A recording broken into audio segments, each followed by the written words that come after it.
Chapter 492. Suddenly, the half-dead Cruzen opened his eyes. No one could have predicted that the torrential spiritual energy would suddenly burst out and instantly cross a very short distance. Ignoring the protection of the dragon's scales and the powerful magic resistance, it took the opportunity to crash into Caesar's brain when he was relaxed. Strong flesh may be able to block arrows and spears, but not thoughts, Cruzen said in a low voice. The spirit sea was the internal expansion of the soul. It carried the memories, emotions, and consciousness of a creature. Everything it thought would be reflected in the spirit sea. The spirit sea of a knoll or a farmer would only be a crumbling cave or a few square feet of land. That was all the spirit sea of such creatures could carry. The spiritual sea of a powerful life form was much vaster than this. But for Caesar, his spiritual sea was a boundless blue sky and a vast and majestic black sea. At the critical moment, Cruzen realized that he could not defeat the enemy, so he decided to give up his weak body and concentrate all his consciousness to enter the spiritual sea of the enemy. There was no doubt that this decision was correct.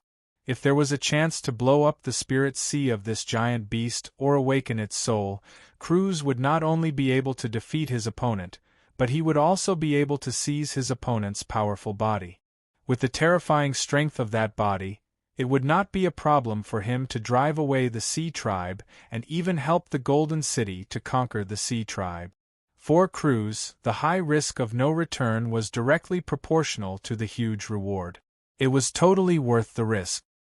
He had successfully completed the first step, which was to break into the spiritual sea of the behemoth. However, what he faced next was completely unexpected. The color of the sky began to change, and the light emitted like a star emblem. The spiritual sea gathered and finally formed the shape of Cruzen. He looked around, and his calm face finally changed color. His lips trembled, and he could not help but whisper, "How is this possible?" The next moment, the sound of rolling waves came from the sea. The sound was heavy, and waves kept rolling on the surface of the sea. The sky suddenly changed, and bright lightning flashed across the sky, illuminating Cruzen's gloomy face. After the thunder, there was a short silence. A series of huge bubbles emerged from the sea, each of which was several times bigger than the one Cruzen showed in the spiritual world. The whole sea began to rumble and tremble with a strange, evil aura. A huge black dragon appeared. Every claw of the dragon was as long as a mountain peak, and every scale was as big as a lake. When the dragon opened its mouth, the distance between the upper and lower jaws occupied the entire field of vision of Cruzen. The dragon breath that was as wide as 10,000 miles washed over the entire spiritual world. Although it didn't cause any substantial damage, it was enough to make Cruzen collapse. "It's magnificent, isn't it?" The voice came from all directions. In the spiritual world, there was no concept of language. The two sides communicated through their consciousness. The side with the absolute advantage could even read the thoughts of the other side. "You're very lucky. Before this, no creature has ever dared to break into my spiritual world." Cruz didn't listen to him at all, because when he saw this scene, he realized that what he was doing was tantamount to suicide. He immediately wanted to withdraw and escape from the spirit sea. But there was no doubt that he failed. When facing an undefeatable creature, one should maintain sufficient respect. Caesar said lightly, "You should at least listen to what I have to say before you think about how to escape." Cruzen was speechless. He already knew that his opponent had the absolute advantage and could read his thoughts. And this kind of control was even more fatal than controlling the life and death of a physical body. "Until now, what I don't understand is where your power comes from. According to the intelligence of the Blackwing clan, Villister doesn't have a complete energy system. This means that you can't obtain power through meditation or training. However, you seem to be different from the rest. Of course you're not an idiot. Since that's the case, you still chose to bare your teeth at me. Either you have great confidence, or you don't know the difference between you and me." Regardless of the reason, it's enough to show that you don't understand power. You only know how to use it, but not how to obtain it. You don't even understand the rules behind it. From the Divine King? Arturo? Stop joking. I've asked. You can barely be considered a true god. There's no such person among the gods. But your thoughts won't lie. That means that thing has indeed given you power. Caesar was stunned for a while before he grinned and said, I understand now. There's something unusual in Vilost that's deceiving the natives of this continent. You, on the other hand, are nothing more than a puppet. The body of the Vilost man, who was known as the Great Sage, trembled. He knew that in front of absolute power, there was no need for this giant beast to deceive him. But if what it said was true, then he had been deceived from the beginning. Everything he had persisted in and pursued in his life was laughably false. His faith was shaken to an unprecedented degree and was on the verge of collapse. Cruzen felt that his organs had been hollowed out. His limbs were weak and he was exhausted. He stared at Caesar's face without saying a word. It doesn't feel good to be fooled, right? I can feel your anger, Black Dragon said. What the so-called Arturo can give, I can too. You've seen my power and know that it's easy for me to conquer Vilost by force. But actually, I don't like war. As a great sage with a high status here, help me persuade the City of Gold to surrender and rule over Vilost, and I can give you more things. I might even give you a chance to take revenge on Atuso. How about it? Think about it? After a pause, Caesar added, My daughter is about to be born. I don't want her birth to be accompanied by bloodshed, and I don't want to waste time in this place. Maybe I've been fooled and I'm angry about it. For the first time, Cruzen spoke in the mental world. But this is not a reason for me to help you. Indeed, with your power, it's easy to conquer Vilost. But you can break our spine, but don't think you can bend it. From now on, I'll be the first brick in your grave. He self-destructed. Cruzen's spiritual energy gathered and disintegrated, creating a torrent of energy. Then, it was dispersed by Black Dragon and returned to silence. In his own mental world, Caesar was an omniscient and omnipotent god. He had the ability to stop Cruzen's self-destruction, but he didn't.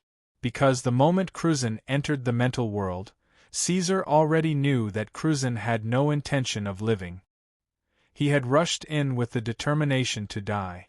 Even if he stopped him now, he would still launch a suicide attack when he returned to the material plane. There are always these idiots who don't know what's good for them. Caesar sighed softly and returned to the matter plane. He looked at the other people who were as silent as cicadas in winter and felt that it was boring. He left a sentence, send Garen back, and left. Chapter 493.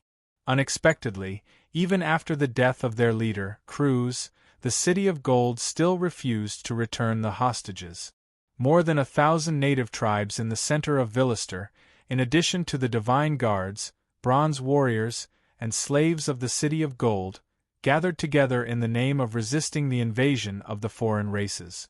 They formed an army of more than 200,000 soldiers and set up camp in the east of Mwaren City. The actions of the other party had completely enraged Caesar. Before this, the Black Dragon's attitude towards war was to avoid it if possible. Although it was inevitable that war would break out between the two sides due to the exploitation of resources and labor, Caesar's general policy was still to conquer Vilister with conciliatory means as much as possible. However, after the other party had repeatedly disobeyed his will, he had decided to eliminate all resistance from the other party, just like how he conquered the other countries in the north. Looking at the native army that had gathered in the distance, Caesar narrowed his eyes. If the leader of the other party had the slightest bit of self-awareness, he would not try to rely on this rabble to resist the power of the Blackwing Empire. Perhaps the leader of the City of Gold had received the support or coercion of something, forcing them to continue fighting against the Blackwing Empire. Atuso. At dusk, the natives organized an attack.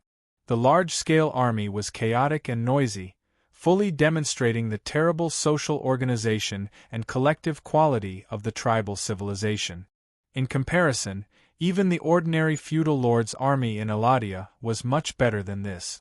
To be able to gather an army of more than 200,000 strong, it could be seen that the City of Gold, the leader of Villister and the Holy City in the eyes of the tribesmen, had considerable influence.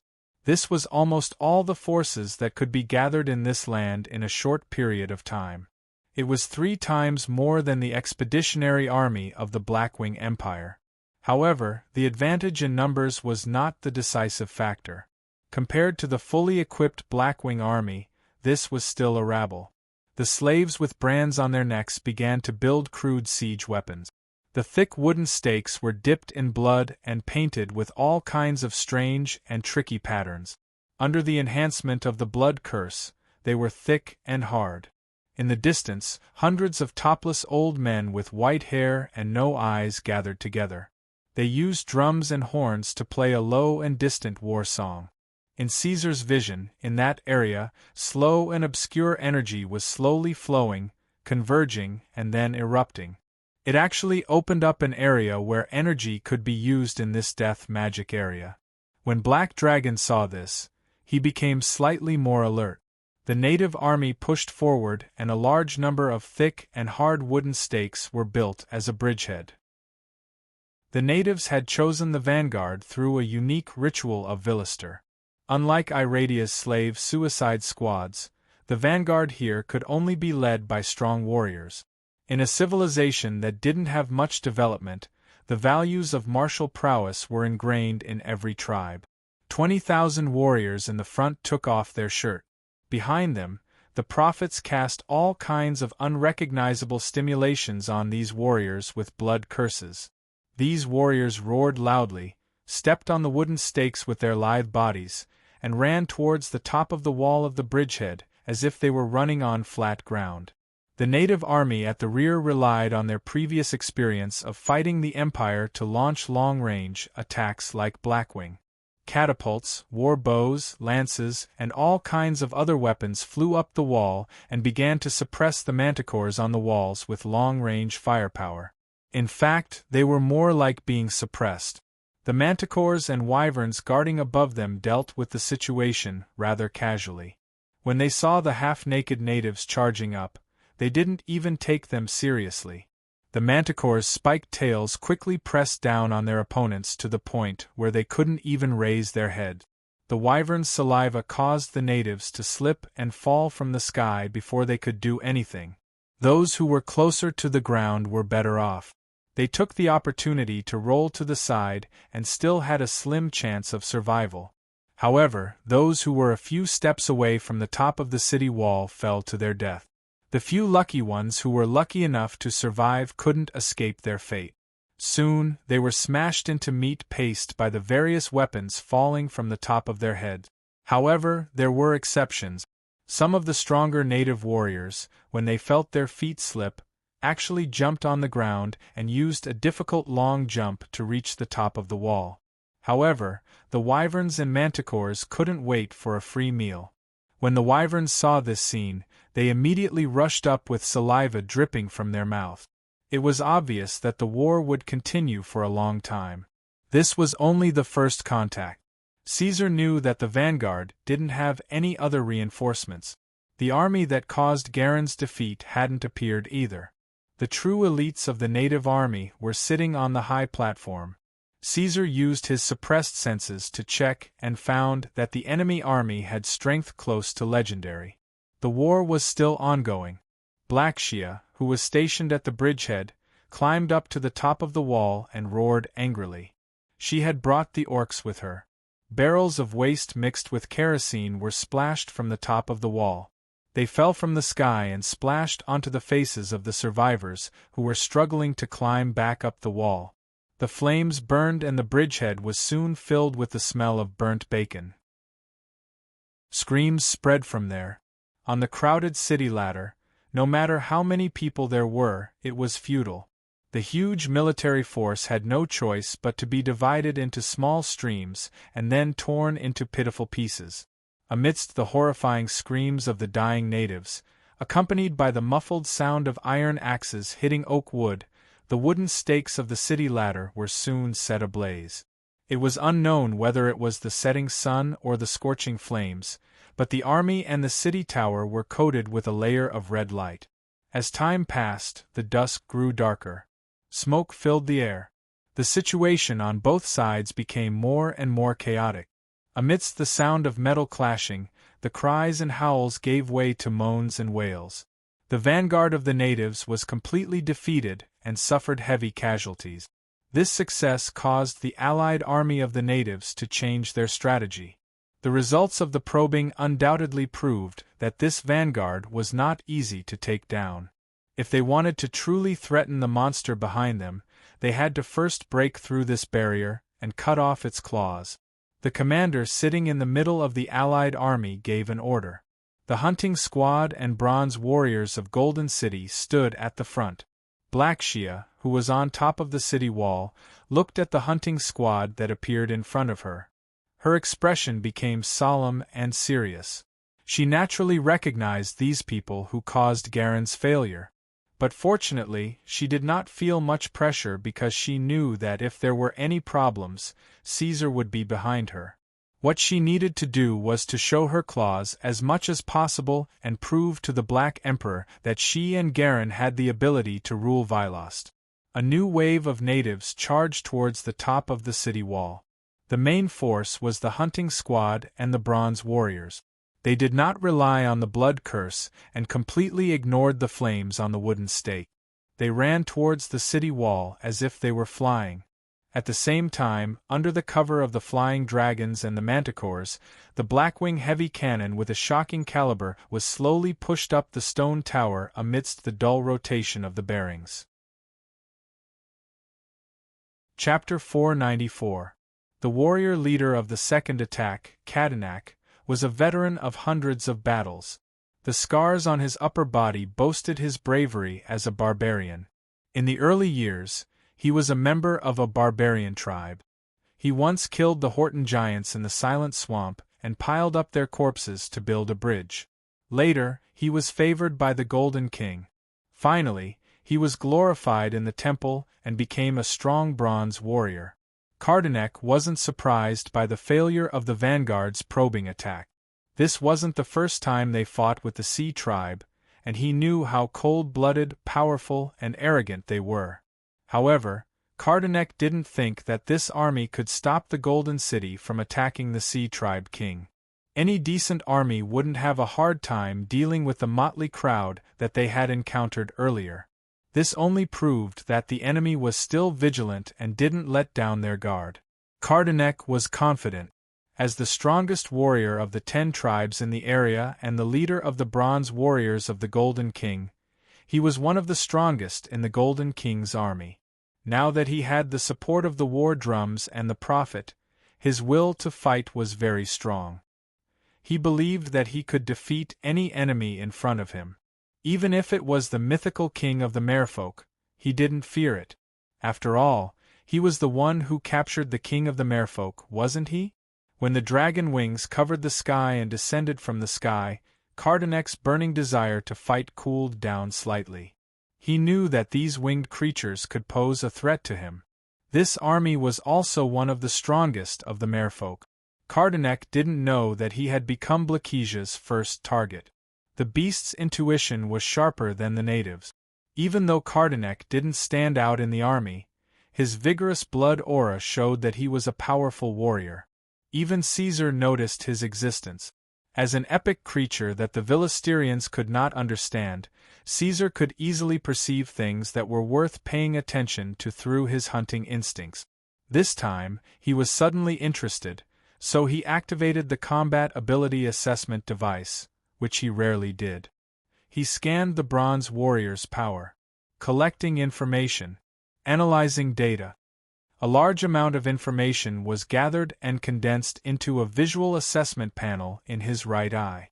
Analysis result: carbon-based life form.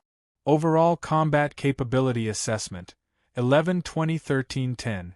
According to the judgment of Iradia's profession, This was a super warrior who had crossed the threshold of legendary. He was at the peak of human beings in all aspects.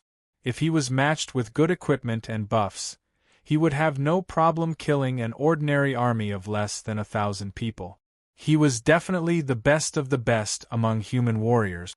Even in Iradia or other planes, he could be regarded as a super killing machine. Although the other bronze warriors had not crossed the threshold of legendary, their combat ability values were roughly between 500 and 700. At this time, Caesar was secretly glad that Garin did not rush directly into the Golden City when he came ashore. Otherwise, if the opponent had a strong trump card, they might be caught off guard and completely wiped out. Relying on his powerful strength, Cardineck quickly led his troops to defeat the flying dragons that swooped down and climbed up the walls of the bridgehead. However, after that, the expected situation of the enemy being defeated by his courage and strength did not happen. On the contrary, his opponent put him in danger. The heavy armor and the giant axe were not a bluff. Cardineck stared at the hateful fanged beastman in front of him and realized that his opponent's strength and agility were not inferior to his own. In the first clash, he was careless and almost fell off the wall. His opponent was more than twice his size. It was not that Cardineck had not encountered opponents with large bodies before. The most typical example was the extinct Horton giant. Those giants were also strong and tough, but their slow bodies made them full of weaknesses. When Cardineck faced them, it was like an agile leopard teasing a group of slow pigs. However, it was different this time. The one standing in front of him was like a brown bear. What was more terrifying was that this brown bear was wearing heavy armor and was not slow at all. Gaul did not have a legendary weapon like Hogg. His weapon was always an ordinary heavy axe. However, as his strength increased, the handle of his weapon became thicker and the axe became bigger and bigger. When the heavy axe hit Cardineck's shield in a hurry, the huge force instantly sent the super warrior flying to the battlements. With a muffled sound, countless bricks and stones fell from the battlements and rolled down the wall. Monster! Cardineck looked at the broken shield in his hand and was a little frightened. This was definitely not a normal humanoid creature. Agile cheetahs could use all kinds of methods to kill sluggish domestic pigs, and they could also deal with wild boars. However, it was not easy for cheetahs and brown bears to fight in the arena. The beast-man is back. The monster shrouded in iron walked forward and clenched its fists. It growled in a language that Cardineck could not understand. Restore the glory of our ancestors. From now on, until the end of time, we will win every war from now on. The loud noise Cardineck's strong body made when he hit the battlements seemed to be a signal that indicated that the second round of attack of the allied army of the City of Gold had reached a stalemate again. They sent out many of their hidden aces, such as the aerial throwers who rode on strange birds. However, they were unable to move at all under the pincer attack of the wyverns and manticores. There were also the elite bronze warriors and hunting squad. However, they were firmly restrained by the beastmen who had removed their shackles. Even the blood curse prophets, who had more room to fight, were forced to retreat under the accurate attacks of the Blackwing heavy cannons. The anxious battle situation made the headquarters of the allied army of the City of Gold silent for a while. They quickly realized that the strength of the enemy had also increased. The vanguard formed by the elite troops could not even break through the walls of the bridgehead, let alone face the epic behemoth. They were a little annoyed with their own carelessness, but there was nothing they could do.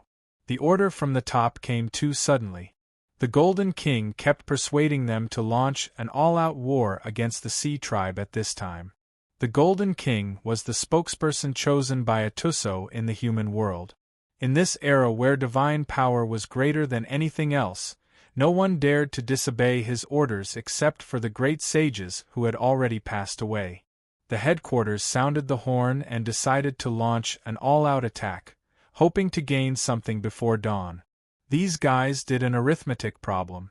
If the bridgehead only had this number of troops, Even if it was powerful and difficult to deal with the hundreds of thousands of soldiers of the Allied army of the City of Gold, there was no reason that they could not destroy a small castle. However, when the Allied army of the City of Gold sounded the all-out attack, Caesar also saw everything he wanted to see. He did not have the patience to continue waiting. Although the Blackwing clan was born for war, there was no need to let all of them die in a war. The Black Dragon decided to join the battle. Before Caesar appeared in the field of vision of the natives of Volust, the Combat Ability Assessment device updated his data. Scan Analysis Result: Energy Compound Lifeform. Comprehensive Combat Ability Assessment: 7,800 9,100.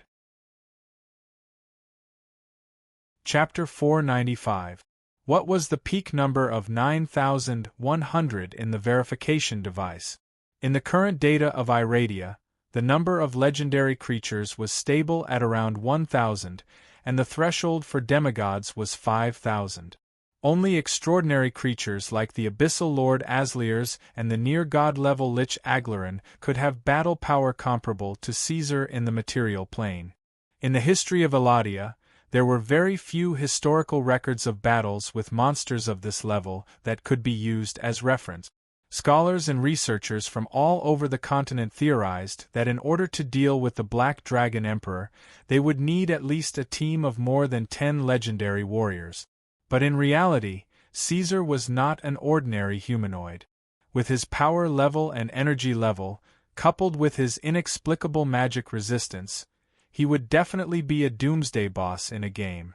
If a battle were to be waged, a group of 80 legends with a clear division of labor and reasonable allocation would be needed to pose a threat to the guy. Also, that was under the circumstance that he was alone and did not bring any family or servants with him. Otherwise, he would have to reconsider. A loud boom came from the horizon. In the incomparable storm, a huge object appeared in the corner of the sky. The natives of Vilost looked up at the same time and saw the terrifying creature in the sky. They all fell into a daze. From head to tail, Caesar was more than 70 meters tall. When his huge wings spread out, it seemed to cover half of the sky. After the Empire's reconstruction, Maze City's scale was not small, but now it seemed to be completely covered by this monster's iron wings. The Black Dragon's body was not pure black. Its body was decorated with many colors, including the golden arcs on the edges of its scales and the dense red patterns on its chest. However, with so many colors mixed together, it was very harmonious and did not appear exaggerated. It looked full of a metallic texture and aura. The indigenous prophets carefully observed the monster that was approaching from afar. As the distance shortened, they gradually sensed a rich life force and terrifying power under those thick scales. For a moment they trembled. Just as the natives below were in an uproar, Caesar had already launched his attack. Flames gushed out from Caesar's mouth, followed by frost and lightning. Although the death magic of Vilost countered all supernatural creatures, these breaths were abilities granted by Caesar after his organs multiplied. They did not require any energy to drive, and were undoubtedly the best choice for large-scale attacks. These breaths landed on the Allied forces outside the bridgehead and immediately caused a lot of damage. The eyes of the great prophet of the vanguard changed. He immediately shouted for the soldiers to resist and retreat in an orderly manner. Then, the hundreds of thousands of soldiers gathered below the walls. It was already difficult for them to control the situation and transmit orders. To control the army to do every detail was not something that Iradia or Vilost could do in the current era. So, Caesar's simple breaths caused a lot of damage to the Allied forces of Golden City. Among the 300,000 strong Allied forces, there were close to 10,000 powerful fighters, more than 100 blood curse prophets, and more than 10 legendary warriors. But most of them were still mortals who had yet to break free from their shackles. Under Caesar's indiscriminate breaths, the first to suffer were the pitiful soldiers. Some of them were burned into charcoal, some were frozen into ice sculptures, and some were bathed in lightning and thunder and died on the spot. This monster was no different from a natural disaster. The ruler of Golden City was stunned by this horrifying and cruel scene. Although there were many conflicts between the tribes of Vylost before, and these ignorant and primitive natives also had terrifying stories of eating the defeated people alive, such a large-scale battle that robbed lives like cutting grass was unheard of. Under that monster's breaths, mortals were no different from ants. To think that this monster is actually this terrifying. The commander next to him was almost suffocating. His eyes were wide open, and his fingers were trembling because of fear. The faces of the few respected prophets around him were also pale. Looking at the black dragon that covered the sky, they finally realized that their opponent was not a larger beast, but a life form that was difficult to predict with common sense. It was a natural disaster that could not be defeated by numbers. Retreat, retreat. The commander of the Allied forces made a prompt decision. He did not even look at Golden King's expression before he gave such an order. This guy was not something that the army could fight against. It was like a landslide, like a tsunami. Could the human army fight against such a mighty force? Now, whether it was Egon or not, it was already Egon. The Death Star, the terminator of the world. The battlefield was even more chaotic. Caesar, who did not know that he had a new name, was still wantonly killing these small people. The route of communication of the Allied forces' orders had been destroyed. Most of the soldiers had already begun to flee before they received the order to retreat. Some natives who had fallen into a state of madness even slashed the people in front of them in order to fight for a chance to survive. God King Atuso, please save your people. Most of the clergy would choose to pray to the gods at critical times, and the prophets of Vylost were no exception. In fact, the more isolated and backward a civilization was, the easier it was to rely on the gods and ethereals. Moreover, in Vylost, Atuso had indeed given the natives a lot of feedback and gift. At this moment the army was in trouble. Even Golden King could only pray that the God King would take care of his people and save them from their current predicament. In fact, in his heart, he actually had a certain degree of confidence. When the great sage Cruzan died, Golden King received the news and was prepared to return the captives and negotiate a ceasefire with the Seafolk. However, after that, he received a revelation and obeyed the oracle to launch a large-scale war against the Seafolk. Now that the war was in shambles, the God King could not ignore it. In fact, there was indeed someone watching the battlefield and had been watching this war for a long time. Let's go with the Vylost civilizations, saying and call him Atuso. As the divine king of Velostans, Atuso was not afraid of this five-colored dragon from another continent. However, he did not want to directly show himself and compete with this dragon. His original plan was to use some means to reveal some of his existence so that this five-colored dragon would know the difficulty and retreat and bid farewell to Velostans. If things had developed this way, Atuso was willing to not pursue the matter and let the dragon leave. However, this dragon did not know what was good for him. Even though he had clearly guessed his existence, he still did not give up on conquering Vylost. When he saw the hundreds of thousands of Allied forces in trouble, Atuso knew that it was time for him to appear. If the army that obeyed the oracle was defeated, it would undoubtedly be a great blow to the faith. He had to come out and clean up the mess. So, with a violent surge of the law of death magic, God King Atuso revealed his true form in front of his people for the first time. Chapter 496. At the end of the gloomy sky, a black dot suddenly appeared. Caesar stopped his actions and narrowed his eyes. He stared at the approaching object with a hesitant expression. Gradually, the black dot became bigger and bigger. It had already become a pitch-black disk and was still expanding. Not long after, the disk had expanded to several meters, 10 meters, dozens of meters. Not long after, The diameter of the disk had expanded to several hundred meters, almost 1,000 meters. Waves of tremors constantly came from the ground. The tremors became more and more intense. The Blackwings and natives who were fighting on the ground also gradually felt the tremors and could not stabilize their footstep.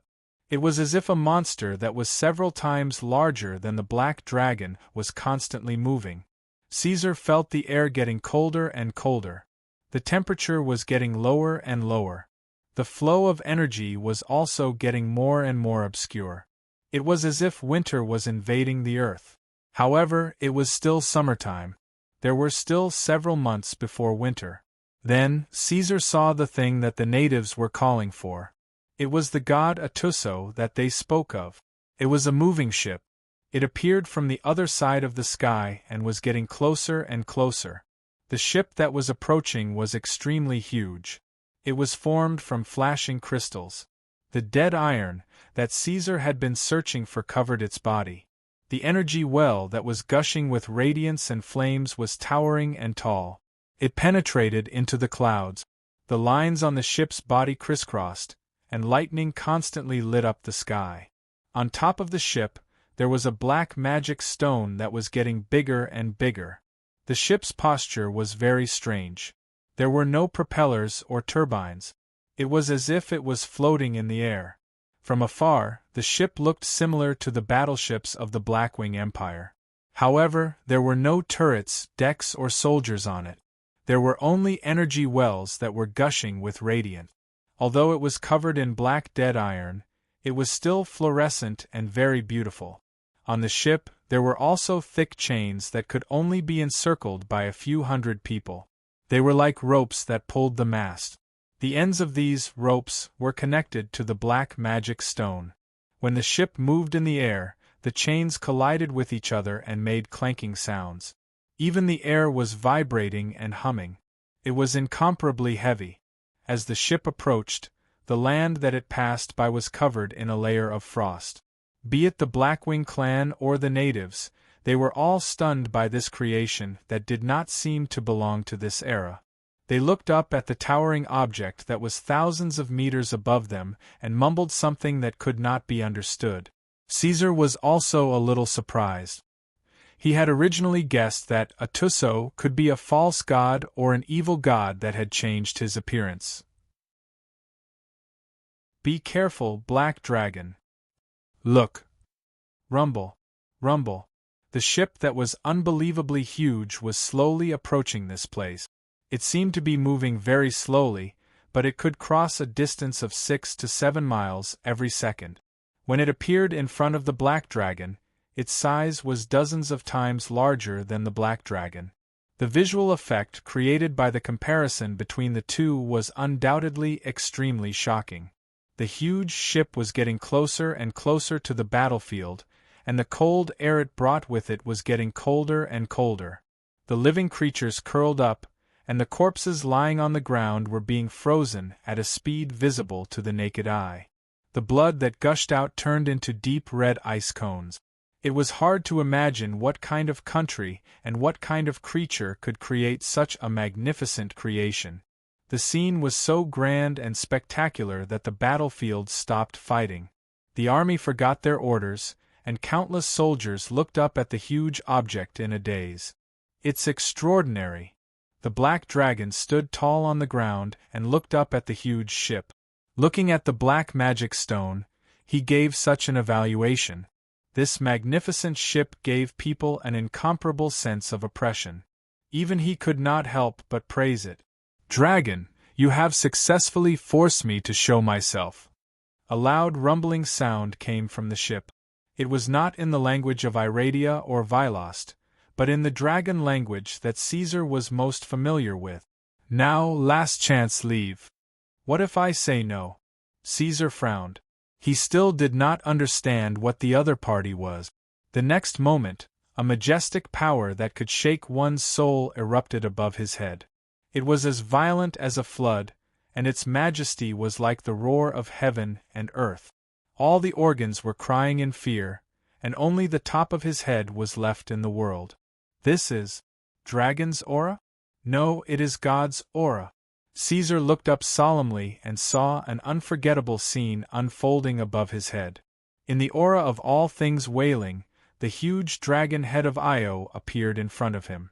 The nine-colored god's aura was like a tide, spreading out wave after wave. The material strength of the ground under his feet could not bear the weight of Caesar's burden. Large pieces of it cracked and collapsed.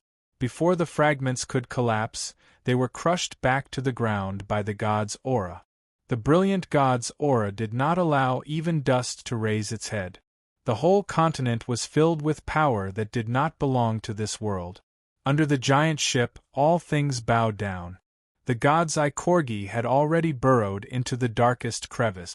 Caesar was in a state of shock. He had imagined an unexpected situation, but he did not expect to encounter the will of the ancestor of all dragons, Io here. Under the suppression of the powerful god's aura, the fusion furnace in Caesar's body rumbled and operated. It shook his spirit sea, resisting the invasion of the powerful will. The existence above found that the black dragon did not kneel on the ground. It was furious and its aura was even stronger. Dragon of the mortal world, worshipped the ancestor god. In Caesar's body, there were 3 divine fragments whose will had been erased. They were the god of the hunt, Malor, the platinum dragon god, Bahamut, and the mother of evil dragons, Tiamat. But in front of this monstrous god's aura, they seemed to have become weak and pitiful. Not only did they not help Caesar at all, but they also ran around in the furnace in panic, as if they had met their natural enemy, urging him to submit and show their weakness.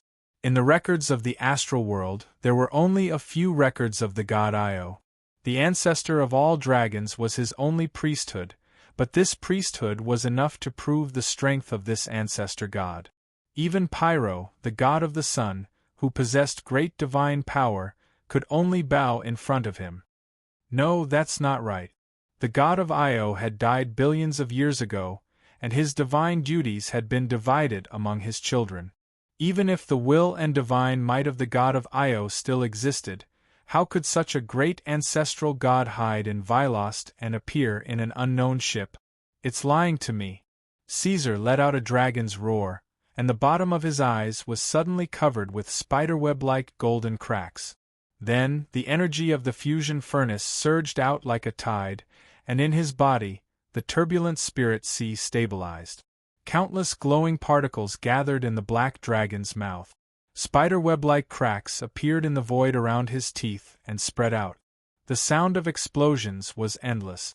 In the end, the particles gathered into a beam and went straight into the sky, colliding with the rolling giant wheel. The god's aura was immediately annihilated, and the law of death magic disappeared.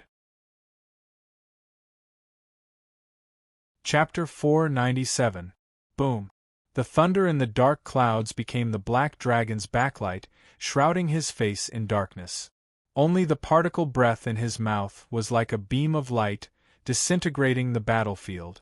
What words should be used to describe this power? Powerful, terrifying, spectacular. No, it was annihilation. The level 2 rules that shrouded the area were quickly annihilated. Even the space was peeling off like glass, forming a black hole that was difficult to look at directly. In fact, in Iradia, information about the Black Emperor had been thoroughly investigated. The whole world knew that his killer move was particle breath, but so what? When he began to breathe deeply and gather light particles, no one had been able to stop him until now. It was the same now. The tsunami-like draconic might of the ancestral mountain disappeared, as if it had never appeared. The magic patterns on the giant ship were torn apart, and the bottom was penetrated by the beam of light. With a loud boom, countless fragments fell down. In an instant, even the rules of death magic were defeated. But soon, the huge sorcerer's stone on the ship burst forth with light, and the rules were reformed, covering the area again. What kind of person could create a sorcerer's stone that could change the rules of an entire continent? Caesar did not know, but he knew that it was undoubtedly something good. The shield outside the hull was torn open. The black dragon raised his neck and flapped his wings to board the ship. The ship was big enough for Caesar to walk freely in his original form. The fog that shrouded the ship was blown away by the hurricane caused by the black dragon. A pair of eyes stared at his figure as he landed. Caesar had never seen such a dragon, or such a creature. Its head was like a blood-stained Deinosuchus, and a yellow spine spread to the tip of its tail. The scales of black, red, and purple were dense and thick, stacked on top of each other. The most eye-catching part was the dragon's wings, which were covered in layers of cuticles. It made one wonder if it could fly. The opponent's body was not small. Although it was not as exaggerated as Caesar's, it was still about 30 meters tall. At the claws of its limbs, he saw some steel armor with flashing magic engravings. Was this guy the controller of this ship? Before Caesar could ask, the opponent had already pounced forward with a howl. The intertwined cuticles of the dragon's wings suddenly spread out, and the two sides of the wings were like real waves. The figure became a roaring wave. Caesar only had time to extend his claws, and there was a solid collision with his chest. Caesar steadied his body, but the other party didn't even need to gasp for breath. His figure moved like lightning, sticking close to Caesar's armor. The next second, he appeared behind Caesar and grabbed at Black Dragon's neck. With a flurry of flames, the claws were like soldering iron that had been put into a furnace, burning red as they collided with the Black Dragon. Caesar reached out to grab his back, but the monster had already disappeared. When it reappeared, it was already above his head. Its battering ram-like tail smashed into the Black Dragon's head with a bang. The Black Dragon's neck was bent, and the monster was also sent flying by the huge reaction force. It doesn't even need to breathe. What surprised Caesar was not the opponent's ghostly speed, but its movements that were not sluggish at all. His eyes were locked on the strange dragon not far away. An undead. This thing didn't have the aura of a living creature. No wonder his hunting instinct didn't work, and he couldn't predict where the opponent would attack next. The undead creature's body flashed with light, and a bright blue origin substance flowed out of its limbs and tail. A powerful energy filled its body. The undead creature crouched down, and the ship's hull began to creak. It pounced forward again, and its speed was 3 times faster than before. The sound of breaking through the sound wall and colliding with the body sounded almost at the same time. The rumbling continued, and fragments flew everywhere. Caesar's bio-enhancement armor had not been upgraded, and it was not even as tough as his body. It could not match this level of battle, and it kept peeling off in the violent vibrations. In just 1 minute, the undead had swung its claws hundreds of times. Caesar's head, eyes, mouth, neck, chest, back, joints, all of them were attacked. The bio-enhancement armor peeled off layer by layer, and some of the more vulnerable parts were even injured and bleeding. During this process, the Black Dragon tried to pull away, but its huge body became an obstacle. The undead followed like a shadow, and it kept tearing at the Black Dragon's flesh as if it was dismembering. Enough! The Black Dragon's nostrils blew out 2 puffs of steam. He stood up, raised his thick right leg, and stomped heavily, creating a ring of air with him as the center. "I don't want to know what you are." Caesar immediately took a deep breath after roaring. On the giant ship, the fusion particles connected into violent electric currents, and then condensed into a pillar of light. Billions of electric currents surrounded it, as if it would explode at any time. The total amount of energy was close to the limit of the material plane. Caesar's movements were slow and difficult, and his eyes were full of ferocity. He did not fly, but the energy had lifted him up. The terrifying breath swept across the giant ship, and the exploding light instantly lit up hundreds of miles. The giant ship suspended in the air was forced to land, and the ground was pressed down 100 meters. The ship turned into a brilliant ball of light. The rock layers were stirred by the shock wave, and the torque acted on the ground, forming a huge whirlpool like water. Layer by layer, all living things were torn and twisted. Even so, the dragon-like undead was not dead. It stood in front of Caesar, and it was unknown whether it was blood or fire gushing out from under its scales. A bloody light shone on its forehead, and several spells floated around it. Why? The undead suddenly lost its composure, and the emotions that were originally sealed gushed out like a volcanic eruption. It did not know what caused its emotional fluctuations, or it could be said that it ignited its anger. It hysterically roared, and flames shot out from its mouth. "I've already hidden here. Why won't you let me go? You have consciousness?"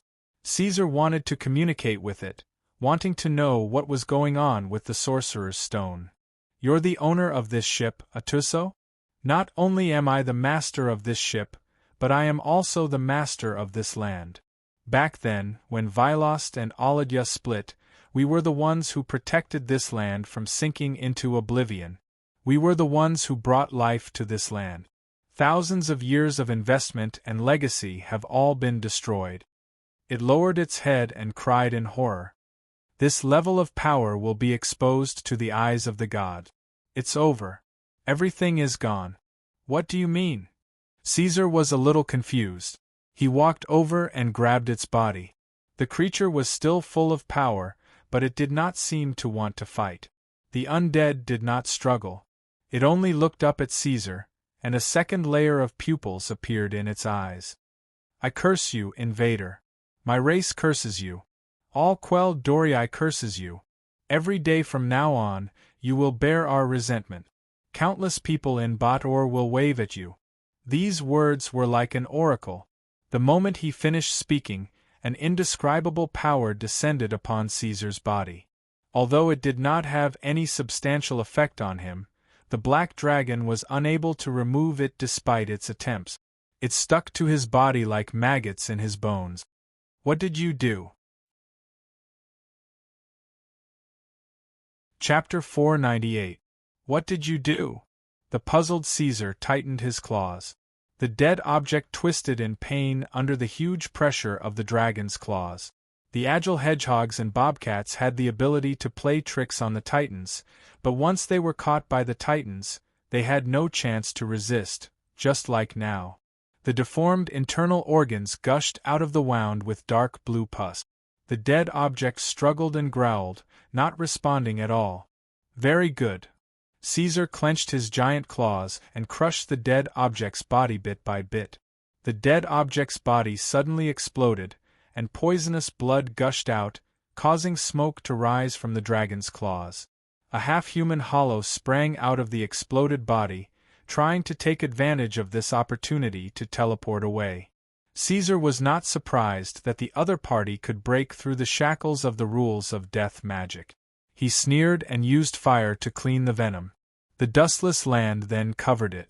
When all the dust dissipated, the hollow's naked skin was exposed in front of him.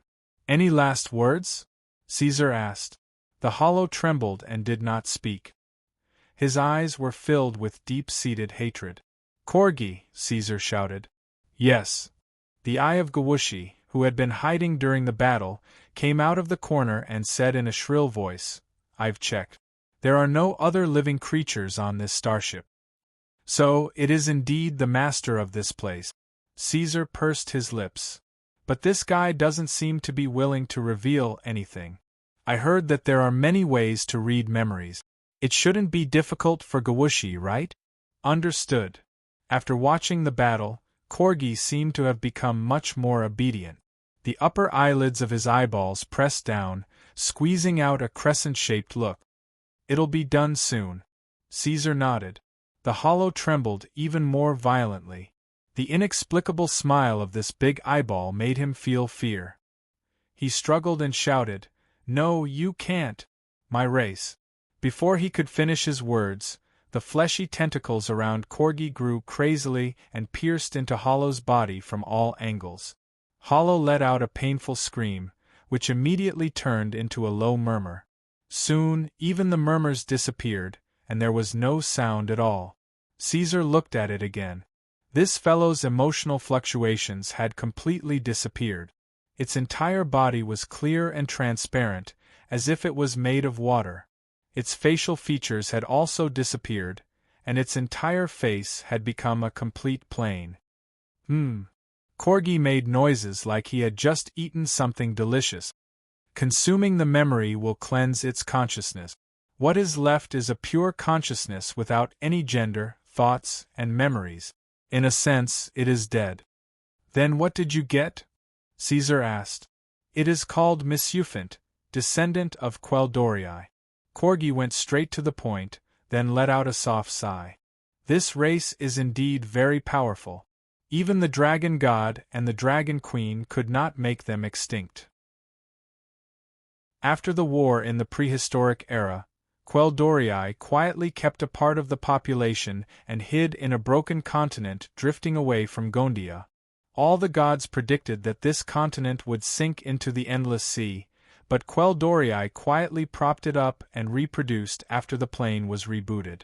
The life on this continent is also the fire seed they brought from Gondia.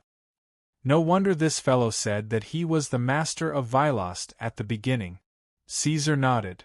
In order to avoid the pursuit of the dragon god, Quel'Dorii created the death magic stone. Corgi stretched out a tentacle and touched the huge magic stone on the starship. While it restricts the appearance of extraordinary power, it can also blind the gods. The first generation of Quel'Dorii who migrated here exhausted the power of the race to create this peerless starship, but the war of extermination caused a gap in the civilization of Quel'Dorii. Later, they could no longer reach the level of their ancestors. In addition, this race's reproduction efficiency was low. In the long history that followed, there were natural disasters, plagues, civil wars, and self-degradation. In this generation, Misufint was the only one left in Quel'Dorii. Corgi sighed. I think even if you did not come, in a few hundred years, this race would have completely disappeared from the world. How pitiful! Caesar commented. I guess their ancestors put in a lot of effort to send them here, hoping that the remaining fire seed could burn again and complete the revenge against the dragon god and the dragon queen. Who would have thought that in the end they still could not change the outcome of extinction? It's not like there's no progress, Corgi said. The divine power you fought against before was developed by Quel'Dorii after seeing the dragon god and the dragon queen. It imitated the ancestor god Io so vividly. Didn't it deceive you too?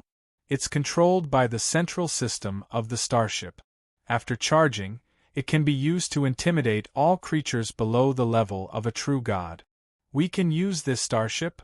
Caesar's eyes lit up. Yes, Corgi said. But because of its age, many things in this starship, including the weapon system, the intelligent control system, and the shuttle system, are damaged and not in an operating state. Otherwise, do you think you can easily break in? This is the ultimate creation of the Quel'Dorii civilization. I know it can be repaired. Corgi looked at the big black dragon with a headache. Before he could speak, he already knew what this guy wanted to say. But it will be difficult. It will take hundreds of years. The big eyeball floated up and pulled the dull body of pure consciousness. It will take a lot of effort for me to seize control of the starship, and this is under the condition of eating Misufinti. Otherwise, we won't have a chance at all. The starship's lock-stealing system is from a high-tech civilization. If it doesn't work, it will self-destruct. Caesar stared at it. Okay, I understand. Corgi held his cheek with his tentacles and said, You provide the materials, and I can spend time and energy to fix it. But I have a request. After the repair, this starship will be under my control. I will live in it. You can't send your family to interfere with me. Okay. Caesar smiled. From now on, this ship is yours. You belong to me. One last question. Caesar became serious. What's the curse that guy said before he died? Curse. Corgi's expression changed. He floated around Caesar and clicked his tongue. TSK, as the last remaining life of the race, although Misufinti is useless, it carries the last hope of the entire race. It hates you, so all of Quel'Dorii hates you. This is troublesome. Kneel down and beg me. Only I, who devoured its memory, know the solution. It seemed that the beating was not enough. Caesar grabbed the eyeball's tentacles and pulled it over. He pinched and flattened it, swung it twice, and threw it on the metal floor of the starship. He stepped on it, and the deformed eyeball flesh overflowed from his feet. Okay, I'll tell you. Its buzzing voice came from below. Actually, for a life of your level, the curse won't have much effect. At most, you won't have good luck in the future. The stronger you get, the weaker the curse will be. Chapter 499. The sunset in the green forest had always been beautiful. It was gentler than any sunlight in the northern lands. Looking down from the watchtower of the dragon's lair, the cheese-colored sunset spread across the sky, enveloping the entire forest in it. With the destruction of the last descendants of Quell Dorii, everything in Vylost was settled. There was no longer any local power that could resist Blackwing's rule. The next day after Caesar returned from the starship, Golden City announced their surrender to Blackwing. After accepting the worship of Golden City, Caesar met with Garen in the spacious meeting hall of the starship. There was nothing much to say. After a short chat, he handed over the matters of Vylost to him and rushed back to Iradia. The Green Forest had always been Caesar's logistics base. The Dragon's Nest project, which was the most important thing to supplement the Empire's military force, was carried out here. However, 2 years ago, due to the pressure of the Dragon God and the lack of resources, Emperor Black Dragon stopped the project. All personnel were withdrawn from the Green Forest and assigned to other positions. Now, the former secret base had become Caesar's backyard, allowing this lazy guy to escape from the complicated affairs of the Empire. The Black Dragon kept his fangs and claws, lying on the top of the watchtower, staring blankly at the forest in the distance. After some time, Caesar realized that this could not go on, so he slowly climbed down the watchtower, making as little noise as possible, and crawled into the dragon's nest with his neck arched. "Still no movement?" he asked. "Ugh." Luna shook her head, then stared at the egg in front of her, her little face bitter. The dragon egg already had signs of life and emotional fluctuations. A week ago, it began to signal to Luna that she was about to be born. Therefore, Caesar decided to bring the dragon egg to the dragon's nest, wanting to witness the birth of his daughter with his own eyes. However, a week had passed, and the newborn still did not break out of the shell. The energy gathered on the surface of the eggshell gradually weakened, and the colorful patterns disappeared, settling into a deep black. Caesar became anxious. Although he was a dragon with a different body, he was familiar with the basic knowledge of dragons. He knew very well that the pure-blooded dragon's ability to reproduce was not strong. This was because, whether it was the pentashade dragons or the metallic dragons, almost half of the newborns would die early because they could not survive the dragon's inheritance. He came because of this, so he remembered it clearly. The dragon egg in front of him was very similar to that situation. The signal from the dragon egg became more and more impatient. It seemed to be asking for help, but it also seemed to be calling for help. However, this new life could only transmit simple emotional fluctuations to the outside world.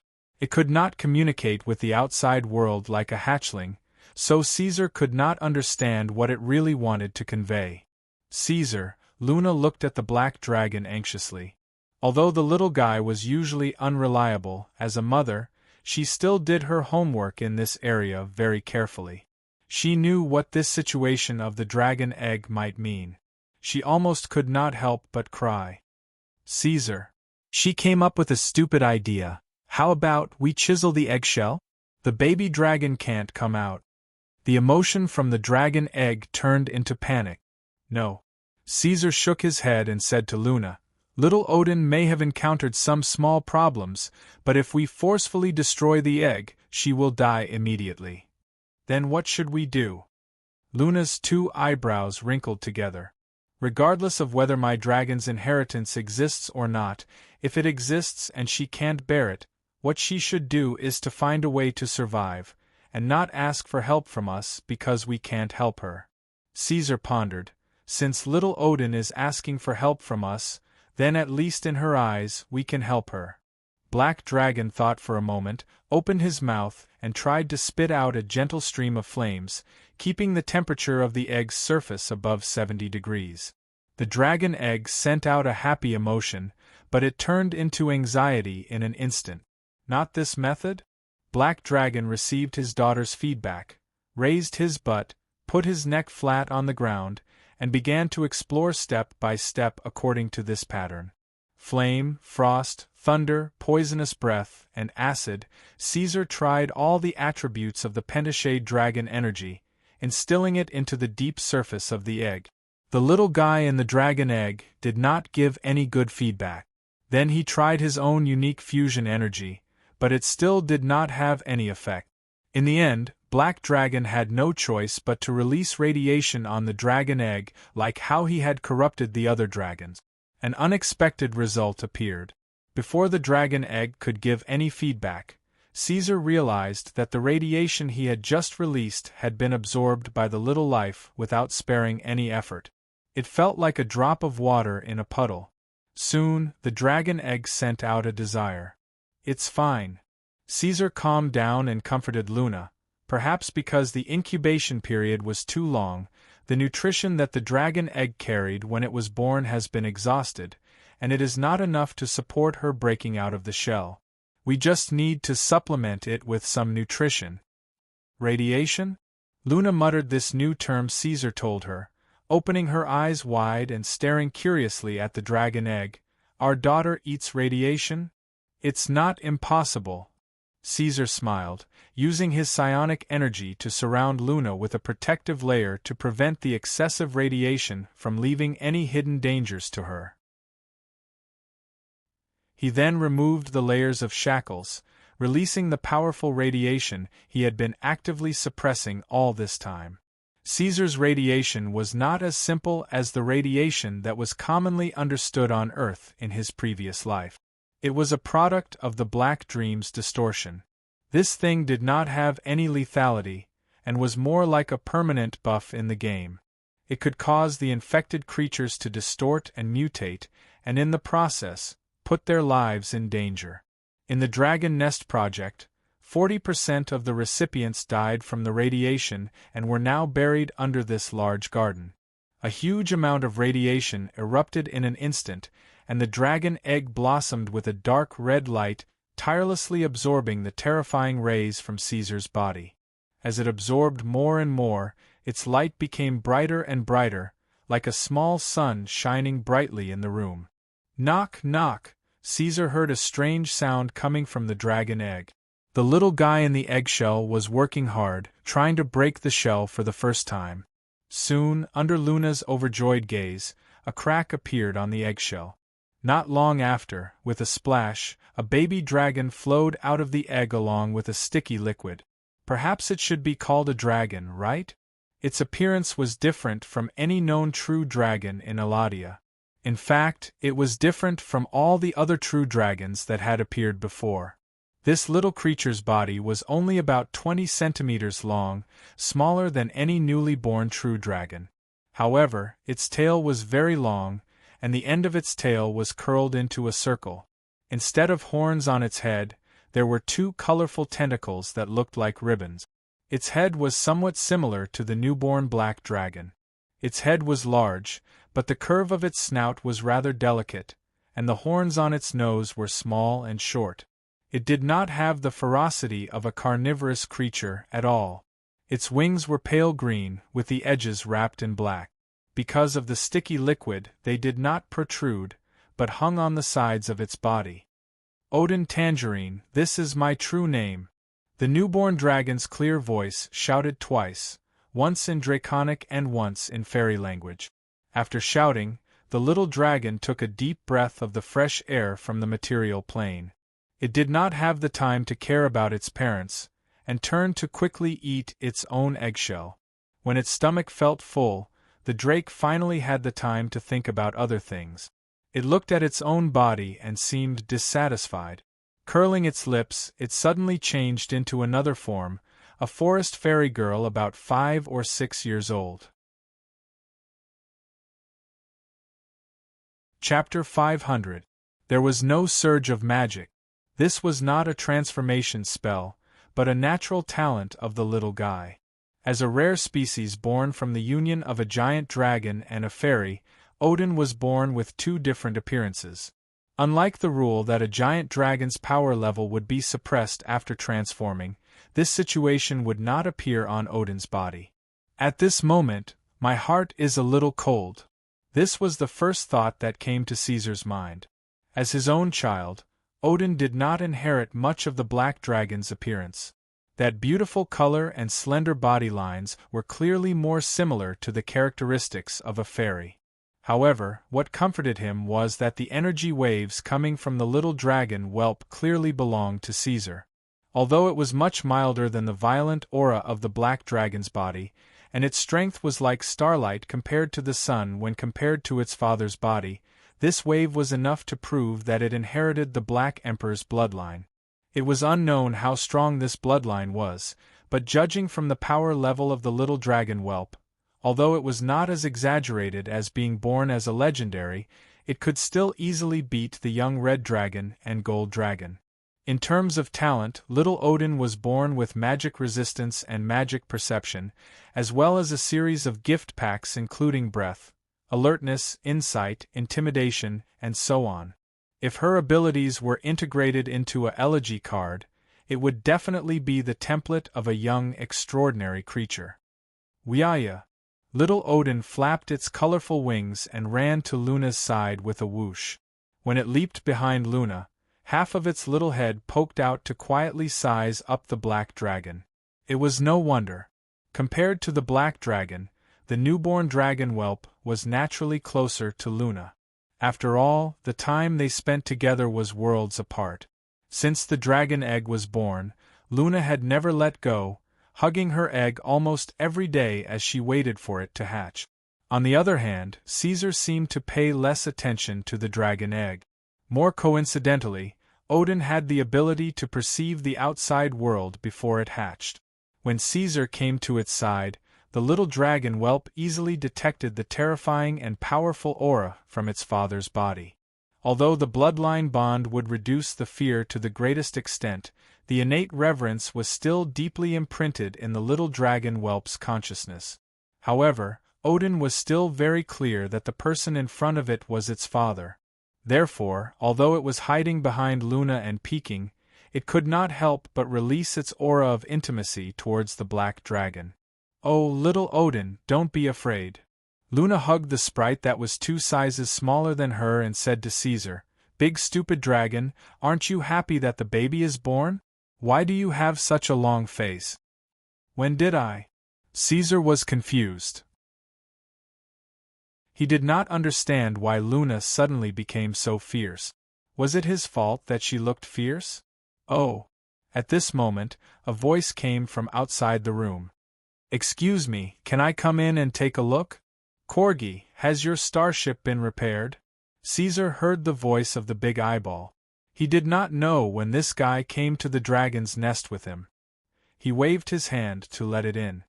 "Don't tell me you have something to trouble me with. I will be very unhappy." No, I already said that repairing it will be a long work." Corgi rubbed its tentacles and floated in. For some reason, this guy deliberately dressed up, changing the shape of its body and changing its overall color. It did not look like its previous bloody and terrifying appearance. From Caesar's point of view, it looked a bit like a cute cartoon character. "I'm just curious to see what your descendant looks like." There was no doubt that Corgi was the most courteous this time. Usually, this guy was either arrogant and condescending for no reason, or arrogant and mocking everything. In any case, he was asking for a beating. But this time, his big eyes finally straightened out. It seemed that for these extraordinary creatures who had lived for an unknown period of time, their curiosity towards new things was the driving force behind their actions. I just felt the resonance of the element. It seems that something incredible has appeared. It's right here. Corgi continued to rub its tentacles.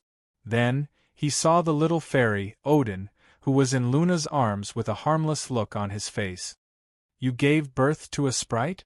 Corgi could not help but blurt out. However, it immediately reacted and realized that although this little guy looked like a magical creature on the outside, it was a genuine dragon. The eye of Gauche would not mistake the aura of a dragon. Odin stared at the big eyeball curiously. It seemed that it wanted to reach out and grab Corgi's tentacles, but Luna held it firmly in her arms and stopped it. A species born from the union of a dragon and a sprite. In my memory, it's not that it has never existed, Corgi said. But I haven't seen a sprite dragon that can resonate with the elements. It's probably because there's no monster like you. Is that a compliment? Caesar glared at it. Ahem. At this moment, little Odin suddenly coughed, attracting everyone's attention. Luna wanted to pat her on the back, but in the next moment, Odin broke free from its mother's arms and suddenly transformed into its previous dragon form. She took a deep breath as if she could not breathe. Her tail straightened and she sneezed. A small piece of dark sand-like substance gushed out of the baby dragon's mouth and spread to the fan-shaped area in front of her with a whoosh. Corgi's eyes lit up immediately. It casually outlined a magic puppet with its tentacles and threw it into the area covered by the breath. Then, in front of everyone's eyes, the magic puppet was eroded and melted at a speed visible to the naked eye, disappearing without a trace. Slurp. After a breath, Odin made a snorting sound, shook its head, felt for a while, and returned to its sprite form. Tsk tisk. Corgi was amazed. A breath that can produce an annihilation effect. Caesar frowned. Was this antimatter energy? He didn't even have it himself. He had only just obtained a basic body module. What a powerful little girl. Corgi thought for a moment and said to Luna, Honorable Madam, no matter what, I should send a gift to celebrate the birth of the great empire's eldest princess. The big eyeball stretched out its tentacles and tapped gently in space. It opened a dimensional zone and took out a thick and shiny magic book. This is the Source C magic scroll. Reading it will allow you to grasp the deepest spells of the material plane. I hope the little princess will be able to use it in the future. Why did you suddenly pick it up? Caesar glanced at it. Perhaps I discovered an incredible opportunity. Corgi smiled. With you, I might be able to succeed in the future. Therefore, I decided to contribute and invest in advance. In that case, Caesar understood what it meant. After some consideration, he said, All right, if there's a chance in the future. But this book alone isn't enough.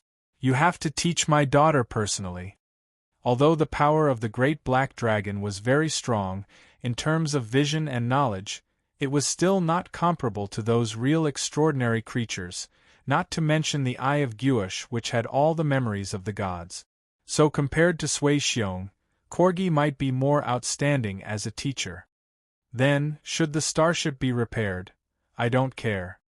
Due to the birth of the eldest princess, the Empire held a week-long celebration. The Black Dragon's empire quieted down. All external military operations were stopped, and many state employees were allowed to rest. Apart from the Kamai Desert in the east, where excavators, goblins, and some battle lizardmen were reclaiming canals, recruiting farmers, and distributing land, the country's front lines facing Iradia were quiet. Of course, the port on the west coast was still arresting people. This place was one of the most prosperous and chaotic areas in the Empire. Countless pirates, thieves, killers, and cultists gathered here before being sent to the gallows outside the port for violating the Empire's laws. Chapter 501. Compared to Caesar's tragic childhood, Odin, who was born in the Blackwing Empire with a high status, could be said to be quite happy. In the early stages of her growth, the little one could eat food that was several times her weight every day, so her body grew rapidly. Although her fairy form was still a little girl of 3 or 4 years old, her dragon form was already close to the size of a pony. She also showed signs of some magical talent. However, compared to these, what little Odin needed to learn now was how to control her unstable breath. Things were gradually getting on track, and Caesar also had time to deal with his own matters, which was to reforge the bioboost armor. After integrating Vilost, the trans-sea transport ships from the west transported ships of dead iron to Iradia. In the hinterland of the Northern Empire, the molten core provided by Asliers was already well preserved. The Wildhammer dwarves worked day and night, hollowing out an entire mountain to build a furnace to accommodate the Black Emperor. Coincidentally, Caesar realized that a new round of hibernation was coming, so he decided to do these two things together. So he called Hogg and asked the various departments of the Empire to start coordinating and preparing. The northern machine began to rumble as it began to operate. The area within 100 miles of the hollowed-out Mount Carmel immediately became a forbidden zone. Countless radiation dragons, the Blackwing clan, and the Black Shirts were deployed to become garrisons in this area. There were 3 routes that were continuously transporting supplies to this place. They came from the Imperial Court, the port of the West Coast, and the Blackrock City. When Caesar landed in this mountain range, everything was ready. Below, countless Wildhammer dwarves were working hard to move all kinds of casting materials under the scorching sun. Inside the mountain, which was now only an empty shell, countless iron chains crisscrossed, hanging all kinds of huge hammers, rams, and plates. These iron chains were engraved with inscriptions, outlining a huge pattern. Only by looking down from the top could one see the huge pattern completely. Even though the unbearable heat from the boiling lava beneath the earth made the dwarves sweat profusely even with the support of their spells, their chests glowing red from the heat. Still, they worked under the orders of their tribe leader with a clear division of labor and an orderly manner. The dwarves see it as an honor to complete a piece of work independently. Adas Xiongxin came to Caesar's side and said to him, "But the burning stars technique won't work. This is a forging method that we made for the Titans in prehistoric times. It requires the cooperation of a tribe's population. In fact, a part of the ancient forging technique has been lost and forgotten. We spent a lot of time trying to complete it." Caesar's expression changed slightly. "It's best not to make any mistakes." "It won't." Adas shook his head. "This is made by my clan for the Black Emperor, and the effect will only be better than before. Of course, I've already mentioned the pain." "I understand," Caesar said, after a moment of silence. "Can we begin?" "After you." Adas nodded. Caesar returned to his huge form and stepped into the boiling lava. His body sank a little, and black smoke rose from the lava pool. Moradin above. Adas closed his eyes and chanted the name of the dwarf god. "You have buried spirit and fire in our bodies, like a coal mine burning deep underground. The red lava is the blood of the dwarves, and the immortal copper and iron are our bones. We follow your will and move forward, cutting through thorns and thorns fearlessly." He chanted in a language that dragons could not understand, and his voice was sometimes high and sometimes low, reminding people of dwarves with big bellies drinking and making noise around a casting table.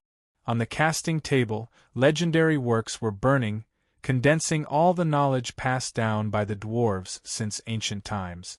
Adas controlled the huge magic array, controlling the magma lava to climb onto Caesar's body, reducing the black dragon's body's resistance to the outside world as much as possible. Caesar was also trying his best to restrain his power to avoid any accident. When the lava gradually merged into Caesar's body, the Wildhammer dwarves came to the black dragon's side under the command of their king.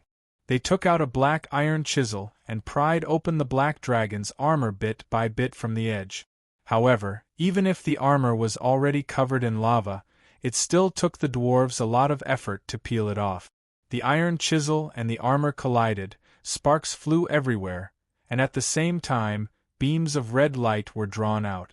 It hurts. This was the only thing Caesar felt. The dwarves were indeed very skilled in forging.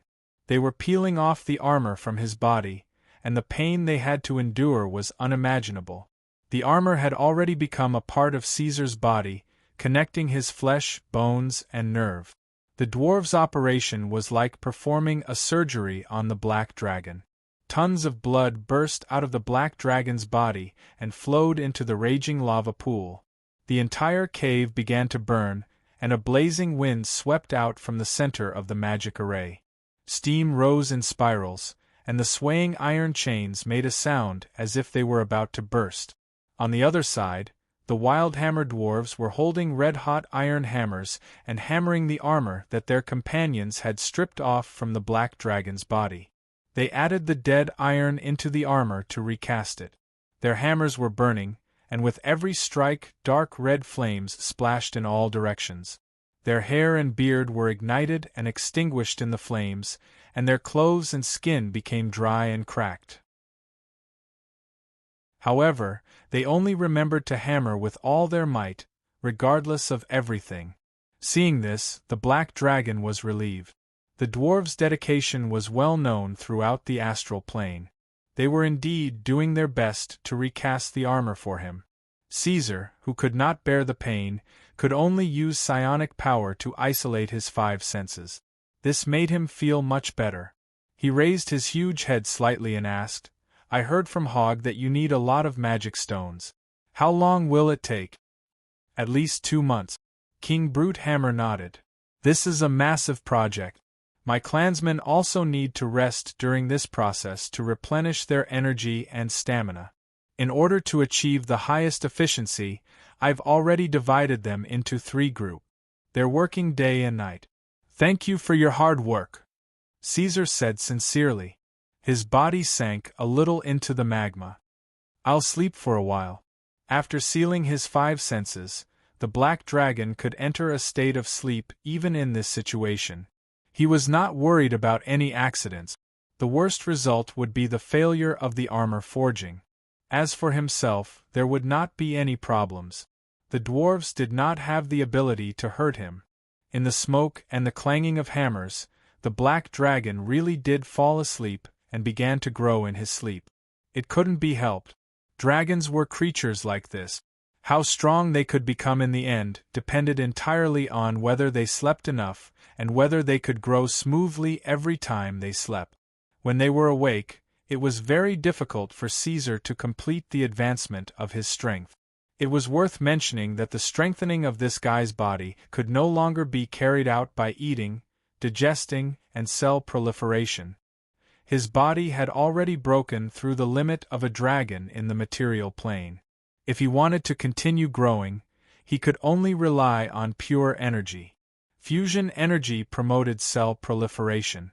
When the cells had enough energy, they would self-replicate, divide, and at the same time mutate. After entering a deep sleep, Caesar began to evolve. More energy nodes appeared in his body. These energy nodes appeared in special spots on the black dragon's meridians. There were as many as hundreds of them. On a more microscopic level, each of these energy nodes was a small fusion reactor. They were centered on the furnace in his heart, communicating and linking together to provide more perfect and detailed energy for the black dragon. Now the black dragon did not need to breathe to survive. This was the foundation of traveling in the astral plane. His heart was a powerful fusion reactor. This terrible central system delivered energy to all the organs in his body, and the fusion nodes maintained his vigorous physical vitality.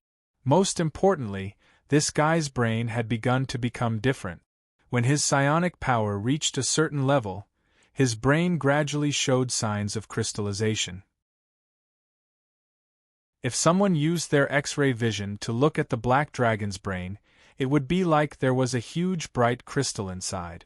All of this proves that the black dragon is walking further and further away from the path of material life, and the end of this path is still unknown to us at the moment. Chapter 502. The frequent arrivals of large ships from the west coast, the heavily guarded transportation routes in the Blackstone City, the wild hammer dwarves cutting off communication with the outside world, and the disappearance of the Black Dragon Emperor. The recent movements of the Northern Empire, coupled with the rumors, groundless clues, and hearsay, made many people unable to sit still. They tried to break the law and enter Mount Carmel, which was heavily guarded by the Blackwing Empire. There were many of them, and their composition was rather complicated. Most of them were adventurers who had lost their minds. Some of them were spies from other countries, assassins who were waiting for an opportunity to seek revenge, and ambitious people who wanted to overthrow the Black Dragon's rule. Of course, there were also believers of the god. They died very quickly. The first batch of people who tried to enter Mount Carmel were killed before they could see what was inside. The professional skills of the adventurers were useless in front of the well-trained orc soldiers. The moment they stepped into the forbidden zone, their throats were cut, and their bodies were separated from their bodies. They breathed their last. Intruder, Luga. The orc soldiers who appeared in front of them were armed with long-handled axes, clad in armor, and wearing bull-horned helmets. These orcs were dressed neatly, and each of them was as tall as 2 men. They were all muscular, and most importantly, these orcs had brown skin. The cruel way the Empire dealt with the intruders made the adventurers stand still in fear. The ferocious orc army became the outermost perimeter of Mount Carmel. There were many orcs, and the defense was tight. This kind of war-level surveillance was daunting, and it also aroused the curiosity of the adventurers. However, after learning from the mistakes of their predecessors, they decided to give up on the idea of entering Mount Carmel. Instead, they turned to other ways to spy on Mount Carmel. For example, magic. Facts proved that this idea was undoubtedly correct. Those adventurers who knew how to use magic saw the scenery that others did not see. However, they soon met with trouble because there were even more ferocious enemies waiting for them in the inner layer of Mount Carmel. Radiation dragons. Most of these radiation dragons used to be draconic beasts that did not know magic, defective products that failed to grow. Even the Black Emperor could not change that fact. But after the mutation of radiation, these ferocious fellows had an unusually sharp perception of magic. They could even follow the path of magic to drag out the culprit behind the scenes and devour them. The blood-stained cordons blocked almost everyone's prying eyes, but there seemed to be an exception to everything. An uninvited guest successfully passed through the layers of barriers and entered the true core of Mount Carmel, the resting place of the Black Dragon Emperor. Aglaran Lamorhan. In reality, the Lich had left the Ghost Swamp a long time ago. His curiosity towards mutated dragons drove him to the northern world as his first stop. He spent some money to buy a manor in the northern kingdom. Without anyone knowing, he lived under the evil Dragon Emperor's watchful eyes for a while. 2 days ago, Aglaran's servant told him some interesting information, so he decided to come and take a look. Aglaran entered Mount Carmel from the main road. He walked casually like a traveler. The orcs, hounds, and radiation dragons he encountered along the way ignored him. The Lich passed through the warning lines one after another easily. Cold wind blew past. Nero, who was lying at the entrance of the furnace, suddenly stood up. He raised his head and sniffed. Then he let out 2 unclear murmurs and lay back on the ground, squinting his eyes and wagging his tail. Aglaran had already entered the furnace. The Lich stared at Nero's mane for a while, then turned to look at the furnace. This minion is quite powerful. I wonder where he got it from. In the next moment, the Lich showed a rare emotional fluctuation. The soul fire in his eye sockets flickered. This is an absurdly large beast was buried in the magma. Many of its scales had fallen off, revealing parts of its flesh that were soaked in the magma. It seemed to be in a deep sleep. Its ferocious head was lying flat on the ground, and the fangs that protruded from its lower jaw were shining with a black light. This energy is molten core. Aglaran stared at the surroundings. What is this guy doing? The molten core in the large pool of lava had already turned into liquid and flowed into the black dragon's body through the wound where the scales had been peeled off. The next moment, there was a reverberating sound as the ram in the sky smashed into the black dragon's body, embedding new scales into its body. On the workbenches on both sides, countless dwarves were craning their necks and hammering the black dragon's body with their hammers, creating clanking sound. The molten core that had fused into the black dragon's body had combined with the dead iron and transformed into a brand new substance. This monster is making a new shell for itself? Aglaran speculated. When he first met the black dragon, he saw that there was something wrong with the dragon's body. Its body and the strange scales on the surface had an irreconcilable rejection reaction. However, Aglaran did not expect that the monster's way of dealing with it was to forcefully peel off the original shell and create a new armor for itself. What a bold choice, the Lich praised. The Lich exclaimed in admiration. He had never heard of a dragon doing such a cruel thing to him. Sure enough, the logic and thinking style of a mutated dragon was completely different from that of a true dragon. These fellows from another world were all tough characters to deal with. However, most of the dragons that exposed their hibernation did not have a good ending, especially in front of a Lich. It should be very weak now, right? Aglaran thought. The Black Emperor, who could fight against the gods in the main material world, would look like if it was turned into an undead creature. Should I try it?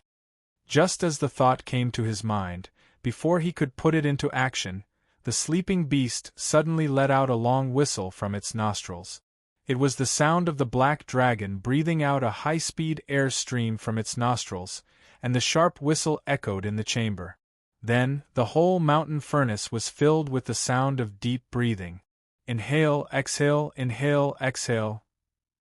This guy is going to wake up? What's going on? A dragon's hibernation cycle is clearly measured in years. Aglaran was shocked. On the surface of the black dragon's body, the newly embedded dark scales began to glow, and the exposed parts without scales also flowed with luster. The dwarves shouted at each other and retreated. The whole mountain furnace was filled with strong life energy. Caesar Tangerine had woken up. The black dragon monarch opened his spiderweb-like dark golden vertical eyes and raised his head from the lava. He found me? Aglaran stared at the black dragon's huge eyes and realized that he was looking at him. It's you, Lich. Overlapping voices came from the dragon's throat. You just had malice towards me, didn't you? I can feel it. You have disturbed my slumber. Chapter 503. This guy. If the Lich had a physical body, Aglaran's forehead would have been covered in cold sweat. 4 undead creatures that walked in the shadows, stealth and concealment were their forte. Liches, who were good at playing with souls and magic, were the best among them. After entering Mount Carmel, Aglaran maintained the highest level of vigilance. He was sure that he did not reveal any traces or aura. Malice. Could such a thing really be sensed? Caesar gave Aglaran the answer. The huge dragon slowly raised his body. Boiling lava flowed down his rough black scales like dark red blood. He stared at where Aglaran was hiding and said, "Let me think. Such malice. You wanted to turn me into an undead dragon, right?" The Lich unconsciously took a few steps back. He was not afraid of the black dragon, but he did not have the confidence to win. More importantly, they were in the opponent's territory. Caesar Tangerine had countless minions that he could order around. It was not wise to fight the black dragon here. What? Do you want to leave? Overlapping voices rumbled above his head. Just as Caesar was halfway through his sentence, Aglaran made a prompt decision. He instantly cast a teleportation spell and prepared to leave this dangerous place. For an extraordinary creature like him, low-level emotions such as humiliation and face did not exist. Actual gains and losses were what the Lich really cared about. Facing the Black Emperor in the north, Running away without a fight did not bring any psychological burden to Aglaran. In his opinion, it was the wisest choice. It's not good to be disturbed in one's sleep, especially for a dragon. You want to leave without leaving something behind? The black dragon mumbled. Then his eyes became sharp and he whispered silently, "Order, Emperor." In the direction he was looking, the space shattered like a mirror, revealing the primordial chaos mixed with light and darkness. At the same time, countless space nodes connected to this place were all broken at the same time. The Lich, who was in the middle of the teleportation spell, was cut off. In order not to fall into the chaos, he had to go back the way he came. Caesar pulled him back. Aglaran was forced to go back to the starting point. He did not show any signs of panic. He just sighed softly and said, "The power of a god." At their level, even without any explanation, they could quickly understand the principles and effects of the spells and abilities cast by the opponent. However, understanding was one thing, and whether or not they could do it was another. Aglaran knew very well that if the Black Dragon used a teleportation spell to escape, he could only follow closely behind. He could not do something like cutting off the opponent's path and forcing him back. However, this did not prove that the opponent was definitely stronger than him. Aglaran looked around with a doubtful expression. Here? Caesar ignored him. He tilted his head slightly and asked Prince Athos, who was standing on the tower, "Is it done?" "There's basically no problem," the Wild Hammer dwarf said, "but this is actually the first time we've made this kind of armor.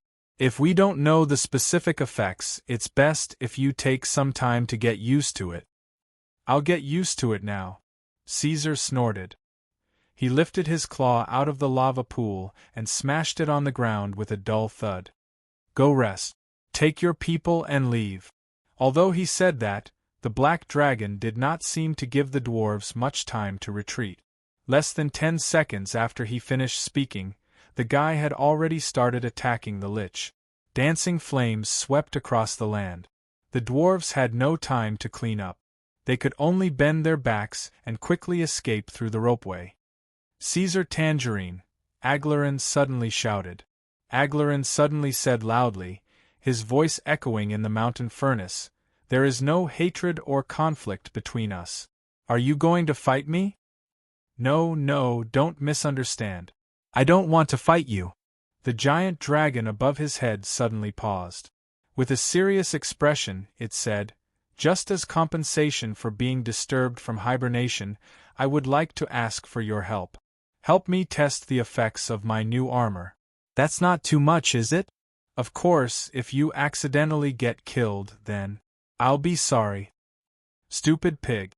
Aglaran cursed in his heart. He stretched out his materialized bony hand and pulled out a scepter from the magic space. He retorted, "There is only one dragon emperor in Eladia. If you die, I'm afraid this world will lose a lot of fun." Caesar's eyes moved slightly. He stared at the scepter in the Lich's hand. It was not an ordinary magic item. It was a dragon-slaying weapon. The legendary dragon-slaying power did exist. It came from a god named Marduk. If one prayed to this god, there would be a chance to exchange for a special weapon blessed by the god's grace. The blood and soul of a dragon killed with this weapon would be entangled in the weapon. The dragon would howl furiously and let its power be absorbed by the weapon. Every time a dragon was killed, the weapon's unique damage to the dragon would multiply. In fact, the dragon hunters that Caesar faced back then had similar weapons. However, due to the huge difference in strength between the two sides, the dragon hunters were annihilated by the Black Dragon's breath before they could even get close to Caesar. The dragon hunting weapons that Caesar had meticulously prepared were also useless. How nostalgic. Aglaran rubbed the scepter with his bony fingers and whispered, "It's been a long time since I took out this thing. The last time I used it, I was still immortal. At that time, I was facing an old green dragon. What was its name again? Oh, Standro Bloodfall, the master of Disaster Castle. It ruled over 2 draconian clans, 3 canine lizardmen tribes, and many other dragon descendants. It had been suppressing 21 villages and 4 cities for a long time. A legendary ancient dragon. That guy was really fierce. Unfortunately, she died soon, along with her descendant. The Lich's words were a little long, but he did not expect Caesar to listen to him patiently. This strange reaction stunned Aglaran. The black dragon was still looking at him. When the Lich subconsciously stopped talking, the black dragon said sincerely, "Say more. After all, after you die, no one will remember these stories. I'll keep them for you." Even if he knows this is a dragon-slaying weapon, this guy still wants to fight? Can't he see that there are 13 dragon souls lingering on it? Aglaran clenched his teeth and thought, "Mad dragon." He was right. Caesar was indeed a little mad. The desire to conquer and destroy in the marrow of a dragon was constantly urging him to fight. It had been a long time since he had fought to his heart's content. The last time he had a good time was when he fought the flame demon King Asliers. Now that they were allies, Caesar could not go looking for Asliers every day. Therefore, disturbing his sleep and testing his armor were all excuses. Caesar only wanted to give this damn, pretentious Lich a good beating. How effective would a dragon-slaying weapon blessed by Marduk's divine grace have against the strongest dragon in the prime material plane, Black Dragon Caesar Tangerine? Aglaran raised his hand and decided to give it a try. Chapter 504. The moment Aglaran raised his hand, the scepter burst into a blazing brilliance. This was a divine weapon blessed by Marduk, the main god with great divine power. When it lit up, Caesar immediately felt his blood begin to burn. Dragon's Wrath. One of the special effects of the dragon-slaying weapon was that it could make all dragons with dragon blood, including the legendary dragons, go into a state of rage and attack all living things around them. In Iradia's history, there were cases of giant dragons trampling and killing their kin under the influence of the dragon-slaying weapon. Roar! The black dragon roared in a low voice, showing unusual calmness. It spread its metal-like wings and swung its tail away from the hot magma. It moved its 4 limbs and approached the Lich. Energy flowed around its body in an orderly manner. "It doesn't work?" Aglaran looked at the scepter and was a little confused. Without a doubt, the black dragon Caesar Tangerine was indeed different from ordinary dragons and even different from ordinary creatures. In the depths of this guy's head, his brain had completely crystallized into something like a divine fire, which contained the black dragon's spiritual will and vast spiritual power. The mechanism of the dragon's wrath made it ineffective on Caesar. Order, royal power, the dragon language came from above. All below the king must kneel. An invisible pressure immediately appeared on Aglaran's body, and he had to land on the ground. Dense cracks quickly appeared on his fragile skull, and the leg bones covered in the black robe couldn't bear the burden and broke inch by inch. Gravity control. Aglaran put down the scepter and looked at his broken finger bones. He opened his toothless mouth and said, "You seem to have used this trick in the wrong place." When he held the scepter again, the flesh and bones of his body had faded away, and Aglaran showed his original form made of pure spirits. This was also the first time his aura skyrocketed. The turbulent negative energy flooded Mount Carmel, and even the sky outside darkened. "It's been a long time since I've fought." Aglaran confronted the black dragon with his huge and horrifying body. His head was like a human skeleton and became as big as Caesar. Because of the negative energy around him, he looked even bigger than the black dragon. The Lich extended an arm made of energy out of thin air and stuffed the scepter into its body. Then, it let out a high-pitched shriek at the black dragon. Caesar responded with a growl, and the 2 supernatural creatures of the prime material world began to wrestle. While the Black Emperor was gradually enraged and fighting with his opponent, in the Black Wing Palace thousands of miles away, Odin was sneaking out of his own palace. She had disguised herself. The little girl was only a few months old, but she had already grasped the true art of shape-shifting. Now she could transform into anything within her ability, a human girl of about 11 or 12 years old. The reason she wanted to shapeshift was that if she stayed in her original form, she would be too big of a target. Both her fairy form and human form were known to the guards of the palace. These guys were very annoying. No matter what she did, they would immediately report it. There was no privacy to speak of. Odin ran out of the palace through several twists and turns, sneaking out of the palace through the back door. Then, she began to speed up, crossing half of the capital as quickly as possible. Along the way, she looked back vigilantly and observed the surroundings. After half an hour of trekking, she finally reached her destination. She excitedly jumped onto the fence. This was Father's ranch. Gulp. Odin sniffed, then swallowed a mouthful of saliva. Inside the fence, a herd of Baismai horned cattle was leisurely swinging their tails and bathing in the sun. These cattle that were specially provided for the Black Dragon Emperor were different from the wild Baismai horned cattle. They were all cattle that had been castrated since young and were carefully fed with high-quality pasture. They were also often cared for and massaged by their keepers until they were 6 to 9 years old. When their meat was at its most delicious, they would then be sent to the palace to be slaughtered and served to the Black Emperor's table. Odin used her black eyes to stare at the cattle that were either walking or lying in the fence. Her mother, Luna, did not allow her to eat too much meat, nor did she allow her to hunt for living creatures. Instead, she suggested that she eat flower dew that was rich in essence. However, she was a dragon. Despite her appearance, she was still a real dragon.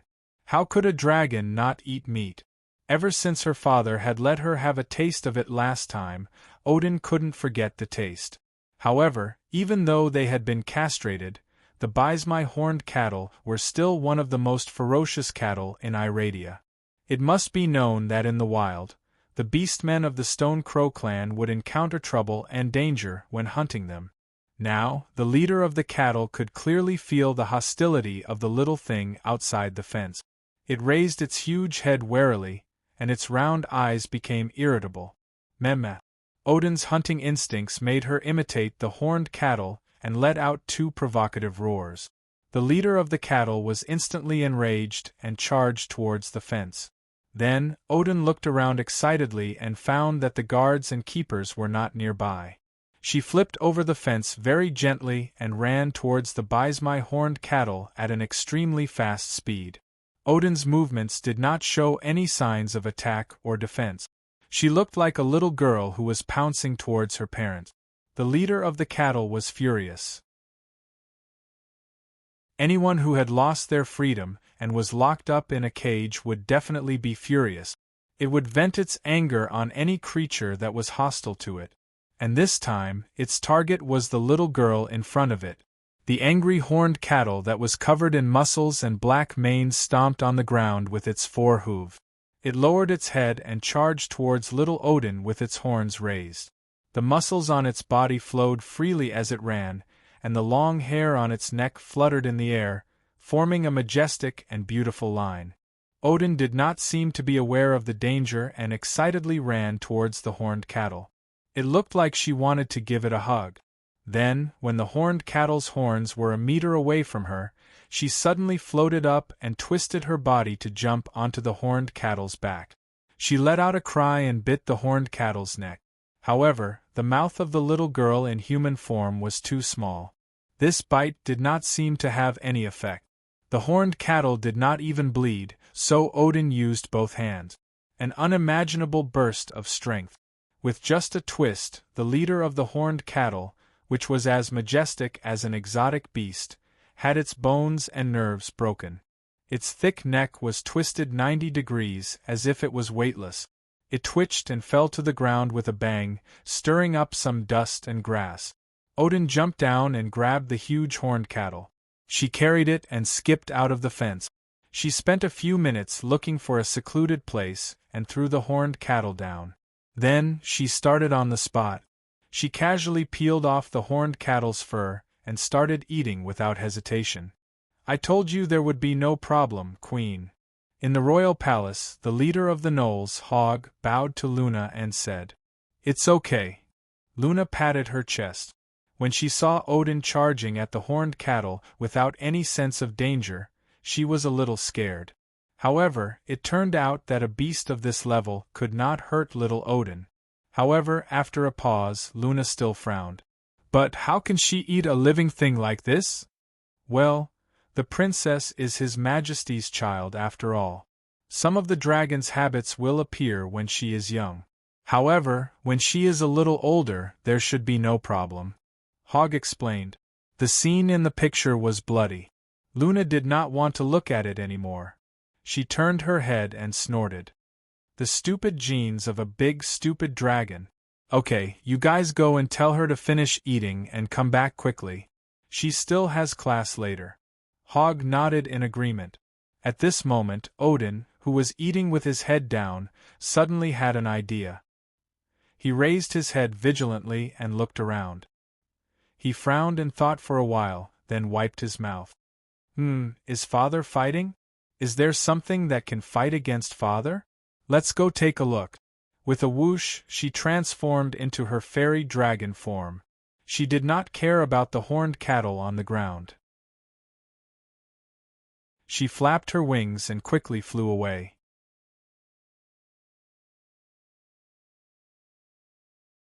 Chapter 505. Void. The black dragon's huge claws slammed down, but the Lich had already cast a spell in time. He entered a state of nothingness where he could neither cause nor receive damage. The ferocious claws passed through his body without causing any damage. What a ridiculous trick, Aglarin. Are you going to keep running like this? The black dragon's voice rumbled. You're right. The huge skeleton phantom nodded and narrowed its eyes. The scepter hidden in its body shone brightly. Dragon drown. Aglarin's voice went straight into Caesar's ears and blocked his 5 senses. His breath became unstable, and he fell into a temporary state of weakness. He had to retract his wings and land. How is it? The Lich asked. These are the feelings of the dragons who were bound by the scepter before they died. Now they're all added to you. The feeling was indeed unpleasant. Caesar's will was violently impacted, and huge waves surged in his spirit sea. However, it only lasted for 2 seconds before calming down. Caesar's spirit and will were far stronger than the average legendary ancient dragon. He had enough resistance to this kind of spiritual attack. The black dragon shook its head. After all, it was a weapon against dragons. No matter how much Caesar had evolved, the scepter would still have an effect on him, although the effect was not as fatal as when it was used on ordinary dragons. Caesar grinned and showed his sharp fangs. I heard the cries of those dragons. Cries of begging for mercy? The Lich's voice had a hint of laughter. No, Caesar said. They're crying at me and begging me to destroy this weapon, and crush you. How pitiful, Aglarin said in a sad tone. He was soon speechless because Caesar's attack was close.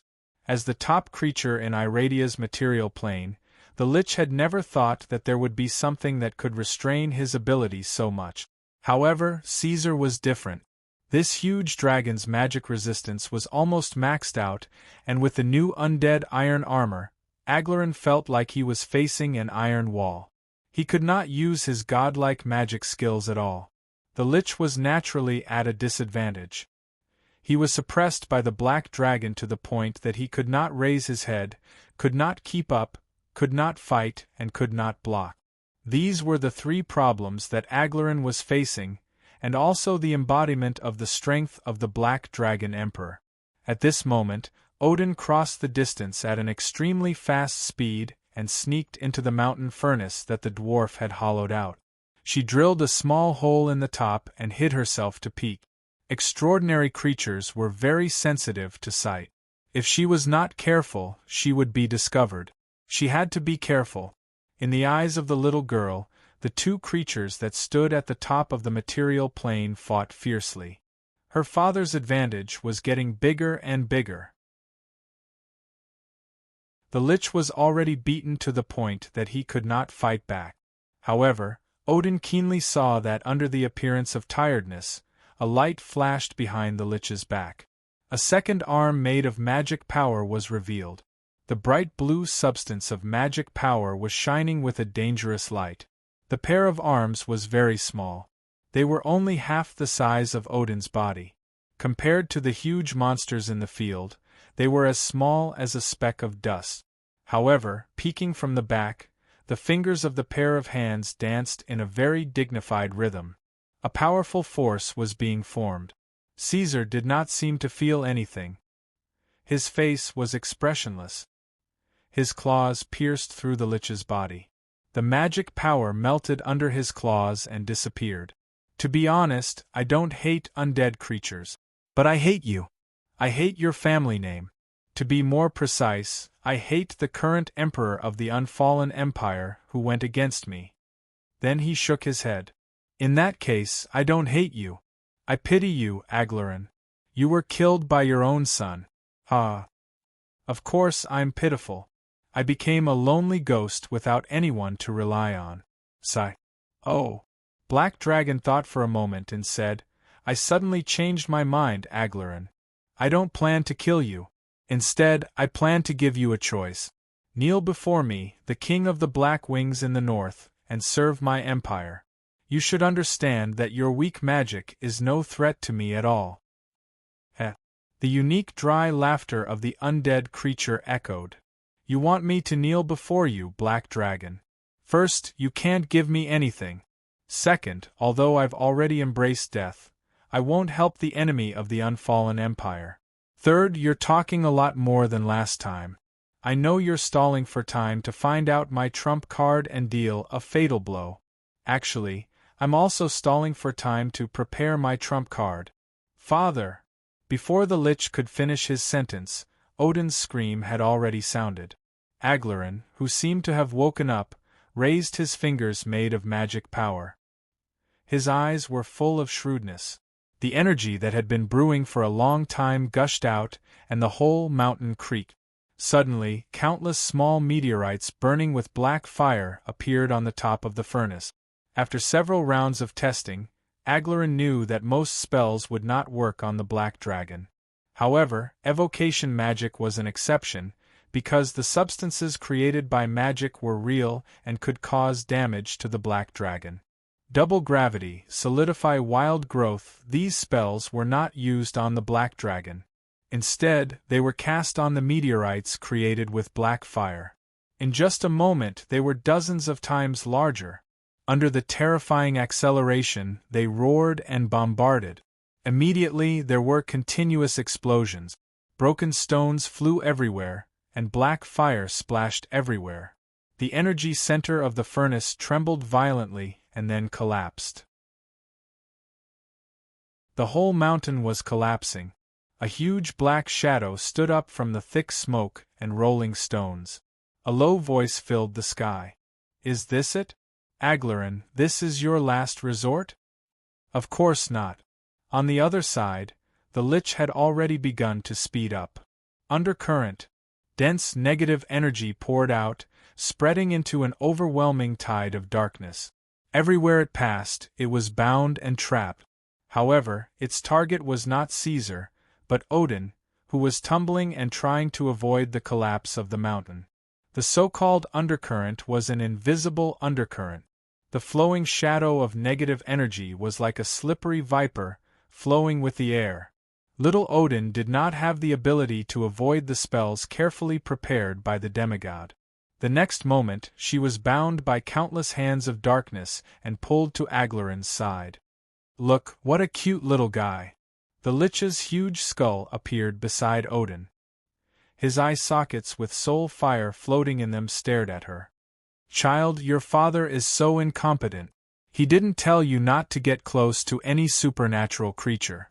Because as long as a little guy like you appears beside us, no matter what you do, we'll know. Opportunity is a swift warrior. When the time comes, I will not hesitate. I will always seize it, so I always win. As he spoke, he turned his head to the Black Dragon. The tables have turned. Caesar Tangerine, what are you going to do now? Not far away, Caesar flapped his wings and hovered in the air. So you've already discovered it. So, the meteorite earlier was to attract my attention, and the purpose was to seize the opportunity to capture my daughter. You came up with such a plan in such a short time. Not bad. Don't think about rushing over, Aglaran said coldly. Aglaran said coldly, I know. You haven't used your spotless land yet. It doesn't matter. I can swallow this little guy before your word of truth takes effect. You said that opportunity is a swift warrior. Caesar nodded and said softly, Odin. Little Odin, whose body was bound by the touch of darkness, took a breath harmlessly. She puffed out her mouth and blew at the huge lich's skull. A small piece of dark sand-like substance gushed out of the baby dragon's mouth and spread to the fan-shaped area in front of her. Wherever it passed, all the magic disappeared. Even Aglaran's body was melted and disappeared. What is this? Just as Aglaran's confusion appeared in his mind, the light that drowned everything was already in front of him. This was the breath of the Black Dragon Emperor. Its power was 100 times stronger than that of the baby dragon. The terrifying energy swept over in an instant, annihilating everything tangible. Even space was shattering layer by layer. Caesar took the opportunity to come to the baby dragon's side. He protected Odin in his claws and coldly watched Aglaran's body disappear. The lich couldn't even make a sound. In the blink of an eye, it became one with the dust and was swallowed by the chaos. Is it dead? After a long time, Odin poked its little head out of Caesar's claws and looked around at the empty mountain ruins. No. Extraordinary creatures aren't that easy to kill. This guy is a lich. His phylactery isn't here. Caesar picked up the baby dragon. Were you scared when you were caught? No, Odin raised its head and said. Why not? Why should I be scared? Odin asked in confusion. Caesar smiled and put the little guy on his head. He began to walk back. His huge body gradually disappeared. Let's go back first. Your mother will be worried if she finds out that you're missing. Also, tell me, what did you learn when you secretly came to watch the battle? Many years later, Aglaran Lamorhan, who never showed up in the outside world and always hid underground, wrote in his memoirs, I never thought that it would be my first and only chance to threaten the Black Emperor. At that time, Odin Tangerine, the master of Twilight Light, was only a few months old, but she showed incredible ability. After that, she grew at an unimaginable speed until no one could compare to her.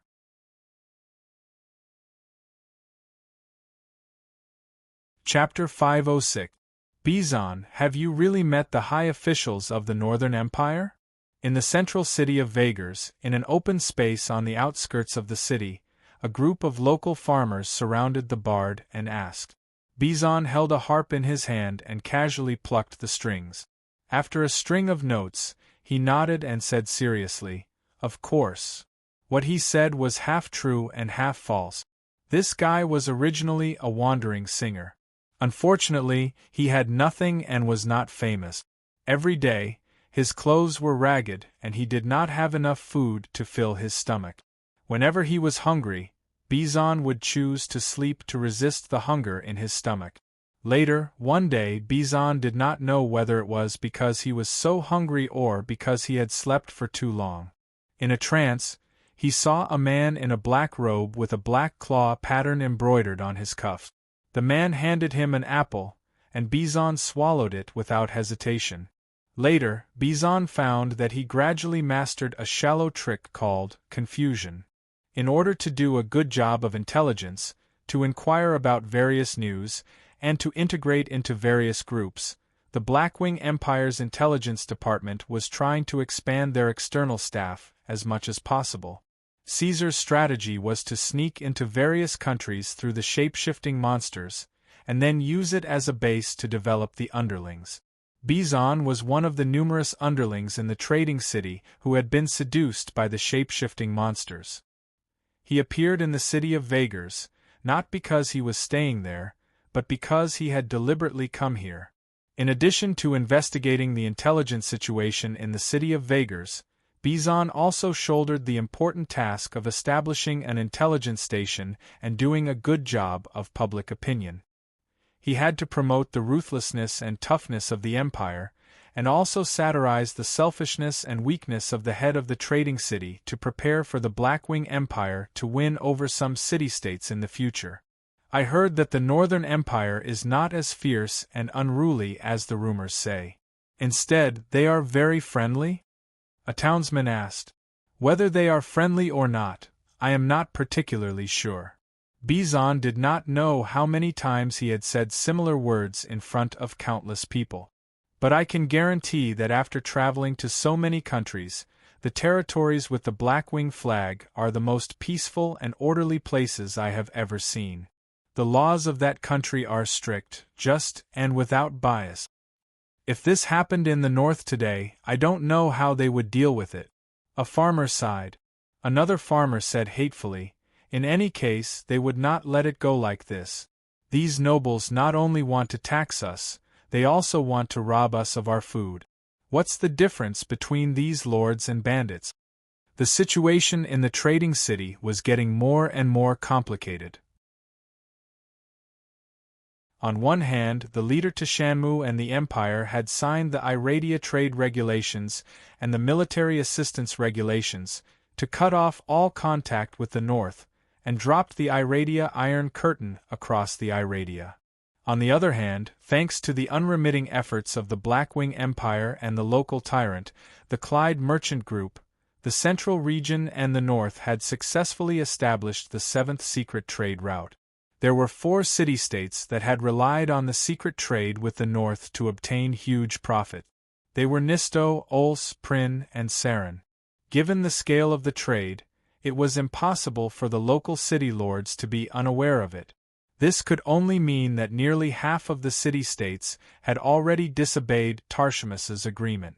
The rulers of Nissus and Orsay, Duke Brubrin and Duke Kane Siri, had even secretly gone north to sign a secret agreement with the Northern Emperor. Bizon had been active the moment he arrived in Vagars. The situation of this city was relatively special. Because it was adjacent to Nistu, the people of Vagars had seen Nistu's economic situation deteriorate day by day because of the trade with the North. The economic development was rapid, and the living standards were rising. In order to find a chance to make a fortune, many people had begun to migrate to Nistu. The local people's voices for overturning the trade ban became louder and louder. The intelligence department of the Blackwing Empire had investigated and found Vagars to be a worthy target. So, they sent a large number of Bizans into Vagars to guide public opinion and control as many people as possible to pave the way for what might happen next. Bizon put down the harp in his hand and pretended to casually mention, I heard that Mernin is going to open up a trade route to the north. The townspeople were stunned. Someone asked curiously, Mernin is right next to Pudathius. Under the eyes of Tishanmu, how dare they defy the ban of the ruler of the entire territory? It sounds a little unbelievable, right? Bezin said with interest, but smart people would have expected that the ruler of mine, Enfa Shirway, and the ruler of Ors, Kane Shirway, are brothers from the same father and mother. Since Ors has already sided with the north, it's only natural that mine would follow suit. It's an open secret. Tishanmu's words are no longer useful. Since the unfallen empire can't give us anything, why should we listen to them? After listening to Bizon, one of the townspeople suddenly thought, since everyone is doing this, why can't we follow suit? There's no need to think about it. His companion next to him seemed to have seen through everything. Our lord is Duke Fei Aonan. He is the adopted son of the previous ruler and a staunch supporter of the guardian of the territory. Duke Fei Aonan strictly forbids us from having any dealings with the north. I heard from a friend that this lord even sent troops to build passes, block trade routes, and interfere with the affairs of the inner sea city. Even nice doesn't allow Vagars to enter the city. After he finished speaking, the atmosphere became a little gloomy. Most of the townspeople stopped talking. The man looked at the people around him and said, "But I heard that Marquis Joel has been running around trying to persuade Duke Fei Aunan. This lord's words carry a lot of weight. Speaking of which, Marquis Joel should be the original." Stop talking. Just as he was about to finish his sentence, a frightened townsman interrupted him. He turned around and saw a look of unease. "May the gods bless us. If the guards and soldiers hear what you just said, we're all done for." These words were like a basin of cold water, drenching the people who were talking about the world back to reality. They realized that they were just some small characters at the bottom of the city-state, such as farmers, craftsmen, and servants. A single word from those big shots could take their lives.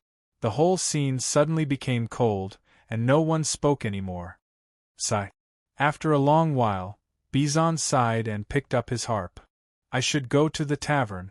If I don't get the reward tonight, I won't have anything to eat today." As he spoke, he gave the person opposite him a subtle look, indicating that they should stop here for the day and prepare to leave separately. However, at this moment, a figure rushed out of the town and shouted while panting, "Something big has happened." "Slow down, what's new?" someone asked as he approached. "Duke Fei Aunan was assassinated in the theater this afternoon."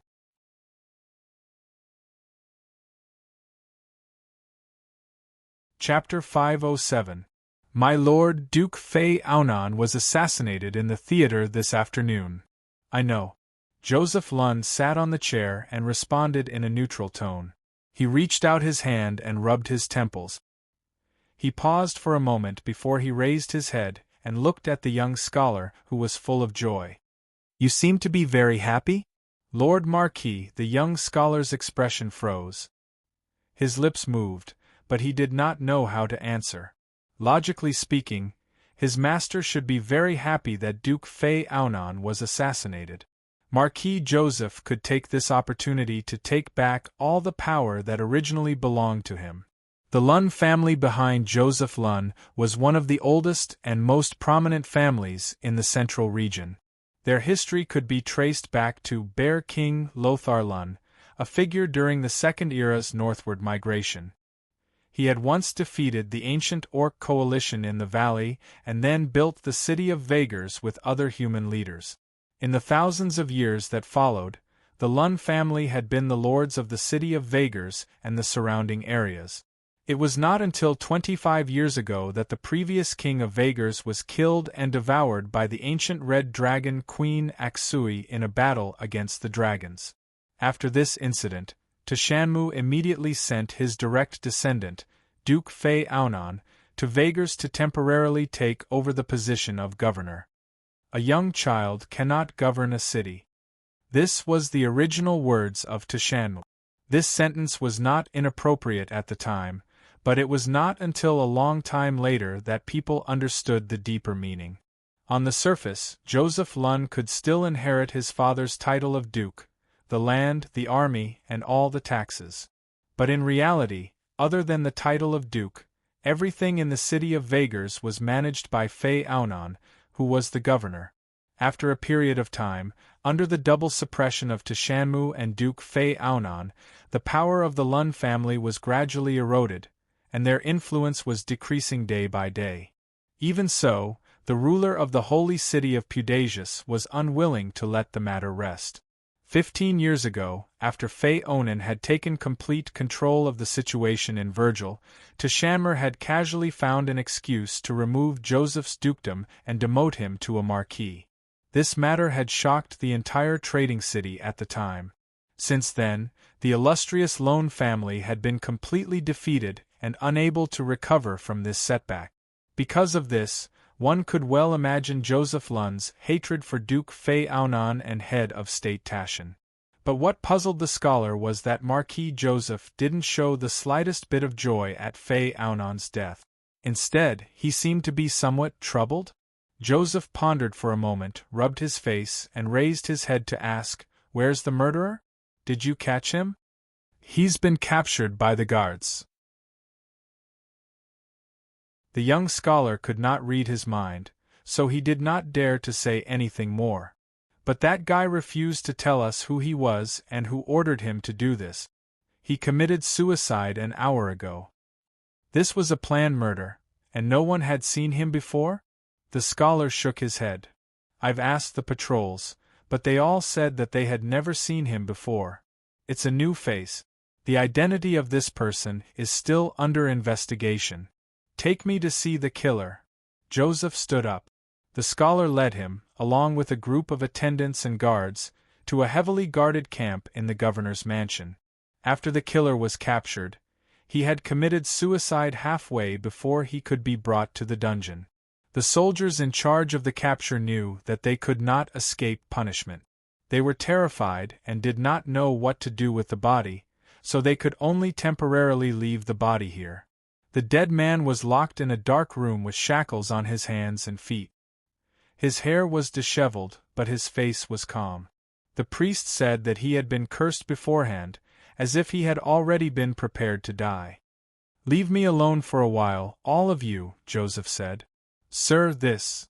The captain was a little hesitant. What, are you worried that the undead will revive and I'll be killed by a dead man? Joseph glared at him. No one dared to say anything more. They retreated one by one and closed the door. In the large and dark prison room, there was only the lonely and cold candlelight and the faint aura of negative energy. Marquis Joseph raised his head slightly and closed his eyes.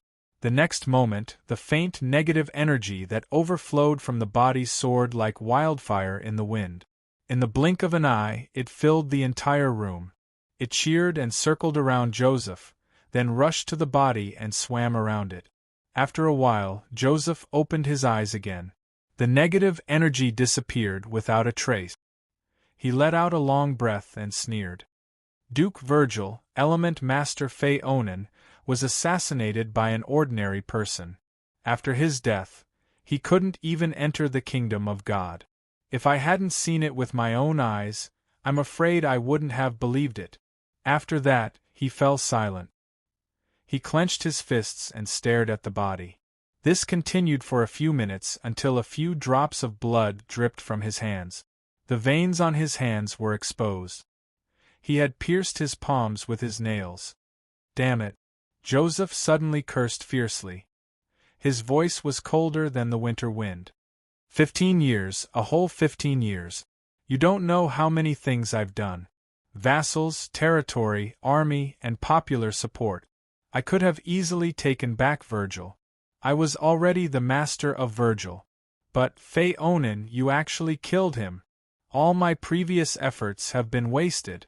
All my previous efforts have been wasted. Who cares about Phaeonin? If I want to kill him, I can kill him at any time. But if I kill one Phaeonin, there will be a second Phaeonin and a third Phaeonin. I spent 15 years to make Tashanmu lower his guard. How can you do this? How can you do this? Marquis Joseph's hands were trembling. He squeezed the words out from between his teeth. Blackwing Empire. Using his necromancy ability, Joseph knew that this assassination was the work of the Blackwing Empire. The assassin had taken some kind of special drug before the operation. Using this drug, he passed through many tests and came to Phaeonin's side to kill him. Such a thing could only be found in the north. However, Tashanmu, the ruler of the trading city-state, would not believe these words. With Phaeonin dead, he had become the direct beneficiary and the biggest suspect. He would definitely be investigated. Joseph Lun was very clear that there was no secret in the world that could never be revealed. Regardless of whether he had killed Phaeonin or not, as long as Tashanmu began to investigate in this direction, his actions over the past 15 years would definitely reveal some clues. What made Marquis Joseph puzzled was whether the Blackwing Empire's assassination plan was targeted at Phaeonin, who had always opposed them, or whether they knew about his internal affairs and were deliberately forcing him to do so. The former would make Joseph sigh at the influence of the Northern Empire. The latter would make Joseph feel a deep fear. Of course, no matter what, he had been forced into a dead end. There's no other way. Joseph sighed. His face slowly returned from the inhuman coldness and darkness to his normal calmness. He waved his hand, and the wound and blood on his palm gradually disappeared. Then, he removed the soundproof magic in the room and slowly left the confinement room. Returning to his own mansion, Joseph Lund dismissed his attendants and stepped into the secret passage in the mansion. He walked through the long and dark corridor and said to the dark viper in the corner, "With Faye Onan dead, we have no way out. There's no need to hide in the future." His expression turned cold.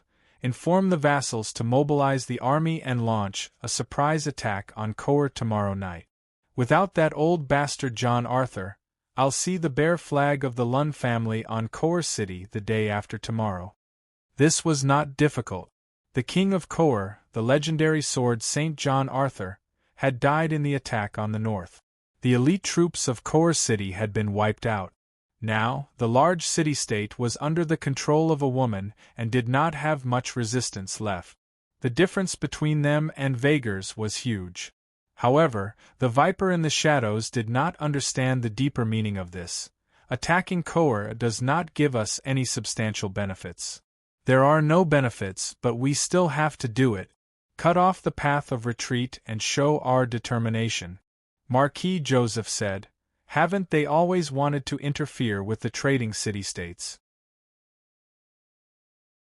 We should also force them and put everything on the table. I don't believe that they will leave Vagers alone."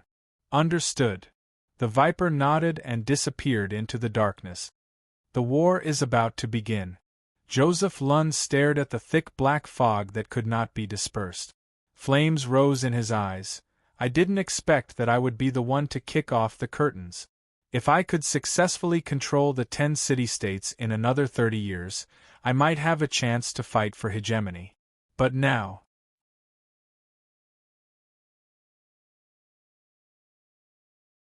Chapter 508. No one would have thought that after the assassination of Duke Faye Aunan, the city of Vagers would suddenly launch an attack on the neighboring city of Coer. Unprepared, Coer was caught off guard. Coupled with the great disparity in power between the two sides, the outcome of the war was very clear from the beginning. As Marquis Joel expected, in just one day, the bear flag of the Lone family was raised on the city wall of Coer. Soon, the news spread to the northern court. He actually dares to declare war on other cities. After listening to all the reports, Hogg was the first to speak. Vagers and Coer are both members of the Trade Federation. If the two sides start a war, Tashanmu will definitely not ignore it. Is his name Joel Lone? Caesar nodded in appreciation. He's very smart. Marquis Joel, the current patriarch of the Lone family, the true ruler of the city of Vagers. The powerful intelligence system of the Northlands had successfully collected a lot of unknown information about this guy. It could be said that they knew him like the back of their hand. Hearing the Black Dragon Emperor's praise, Hogg thought for a moment and quickly understood. After Faye Aunan's death, he realized that he had no way out, so he decided to find another backer. Using Coer as a sign of allegiance, he expressed his attitude to Coer's mortal enemy, us. This is a gamble of life and death. Although the military power of Vagers is ranked among the top among the trading cities, once Tashanmu mobilizes for war, Vagers will fall without any reinforcements. The Jackalan chief concluded and then asked the Northern Emperor, "Should we speak up for them?" In the eyes of Joel Lone, this was a dead end, but in the eyes of the Northlands, it was a problem that could be solved with a notice or a letter. Under the current situation of maintaining peace on the surface, the trading cities had to maintain maximum restraint. As long as the Blackwing Empire, one of the two hegemonic powers, was willing to speak up for Vagers, it would be difficult for Tashanmu to resist the pressure to impose sanctions on Vagers. No. Unexpectedly, Caesar shook his head. "You mean to give up on Vagers?" Hogg asked. "That's not what I meant." Black Dragon continued to shake his head. "Joseph Lund, He is the same type of person as Roy Brando, a lone wolf full of ambition waiting for an opportunity to strike. He is very smart and a good chess piece, but unfortunately, he has yet to realize that he is a chess piece. Since that's the case, let him feel it. Let him know how much weight Virgil has on Iradia's chessboard. Hogg understood what Caesar meant.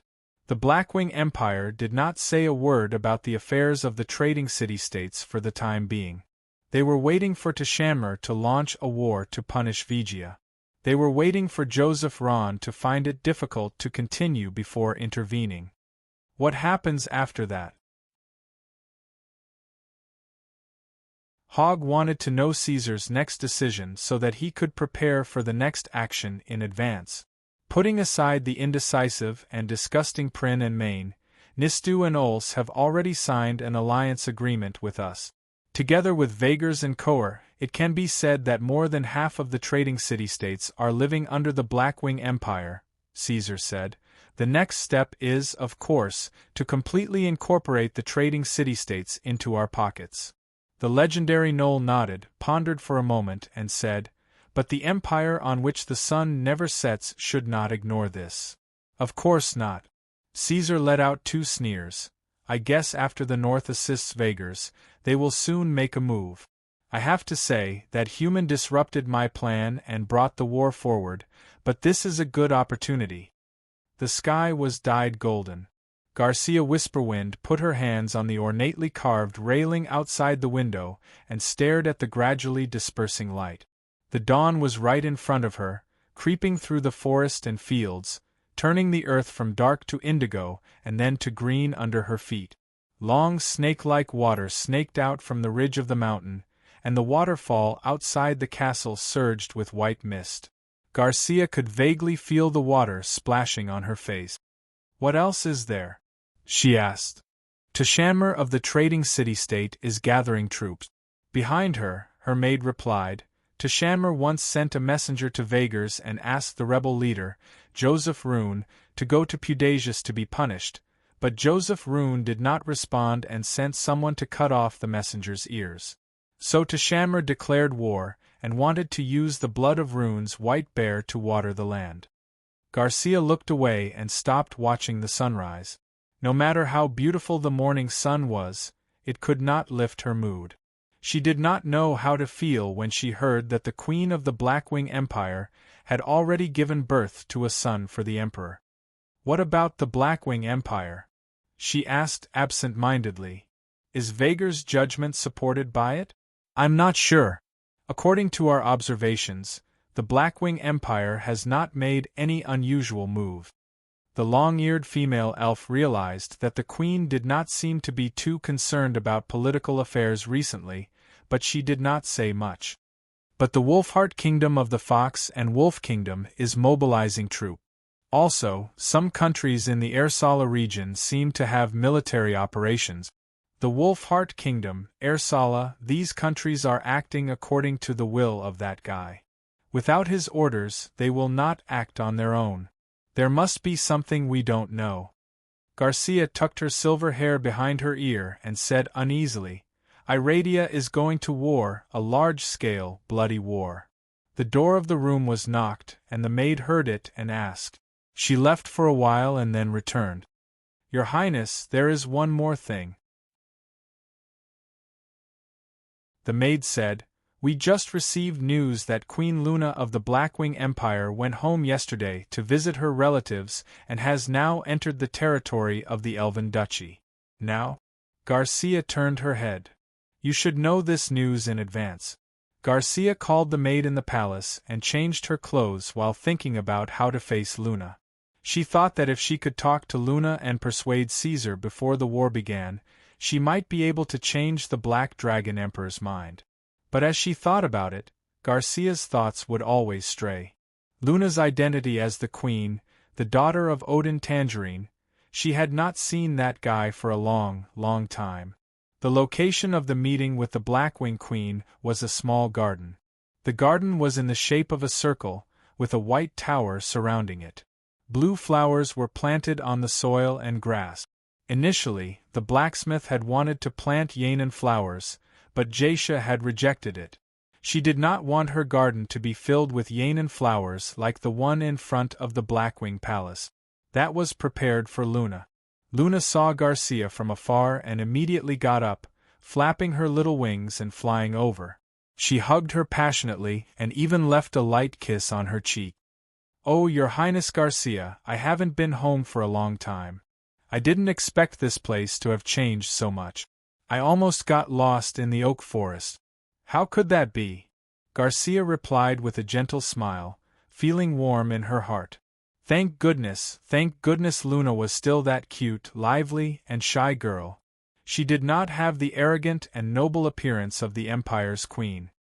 "Little Odin, come over and say hello to Your Highness Garcia." The next moment, Luna turned around and waved behind her. A strange-looking baby dragon poked its head out from the cover of flowers and plants. It flapped its butterfly-like wings and tilted its head to look at the queen of the elven dukedom. At this moment, Garcia's heart seemed to be gripped by a hand. She could not move at all. Almost at the same time that Odin Tangerine was born, the news spread like snowflakes to all parts of Iradia. The elven dukedom naturally knew about this big event in the north. Luna's parents had even invited her to visit the Blackwing Empire, but Garcia rejected them. She subconsciously avoided this matter, and did not watch any information or videos about the fairy dragon. Speaking of which, this was the first time Garcia met Caesar and Luna's daughter. Her beautiful and fair face was slightly flushed. After a while, Odin flapped his wings and flew over. He transformed into his little fairy form midway and hugged Garcia. "Oh, little mommy, you're so beautiful."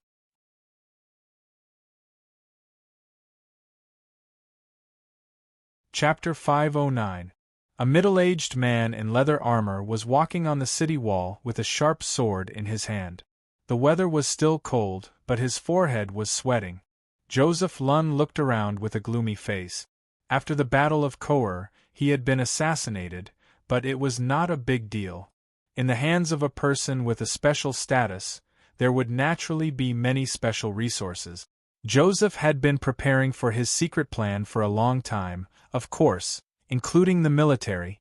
In the many years before, he had not only regained control of Virgil's guard army, but also prepared a few secret troops. Therefore, Virgil's actual military strength was quite strong. Otherwise, they would not have been able to take down Koer in one night. In addition to the 50,000-strong regular guards that met the federal regulations, Joseph Lunn also had his own guards, an intelligence system, an assassin organization, and a rapid reaction force, which included a legendary monk, dozens of great mages, and elite warriors. It was late at night. Looking down from the towering city wall, Koer City was like a giant lying on its back, sleeping in the darkness. There were some faint lights in the distant street. A man in armor looked down from the city wall, his dark gray cloak fluttering in the wind. "I heard that when John Arthur was alive, he liked to look at his city from here," Joseph said casually. "But it is now yours," the scholar behind him said respectfully. "What news have you got?" Joseph Lunn's face was expressionless. It seemed that he was not happy to have this city. "Raven brought it from Myrn. Tishanmu has left Razor River. Along the way, there are lords joining them. They have reorganized their army at the causeway and are moving towards Koer." The Marquis turned around, his eyes cold. His pupils were deep black, like slowly rotating black holes. "Tishanmu's reaction is within my expectations. I sent a message to Ols, asking them to set up an ambush at the Kanst Canyon, the only way for the Alliance army to pass through. How did they respond?" "Well, they have not given a response yet." "No response. That means it's a rejection." Joseph laughed coldly. "I don't think there's any news from the north yet, right? Are you saying that the Blackwing Empire intends to abandon us?" "Not to that extent." The Marquis in armor shook his head. He raised his neck and looked into the deep darkness outside the city. "Piper, do I know what I saw? I saw that the Trade Federation had turned into a gladiator arena." Here, the Northern Empire and its opponents released their fighting beasts from their cages and let them bite and kill each other. I don't think Emperor Tangerine would let himself lose a round out of thin air. Are you comparing us to fighting beasts?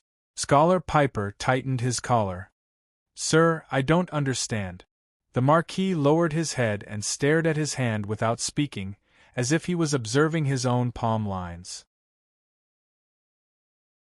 After a long while, he said in a low voice, "The so-called gladiatorial battle is nothing more than two wild beasts fighting with their lives on the line.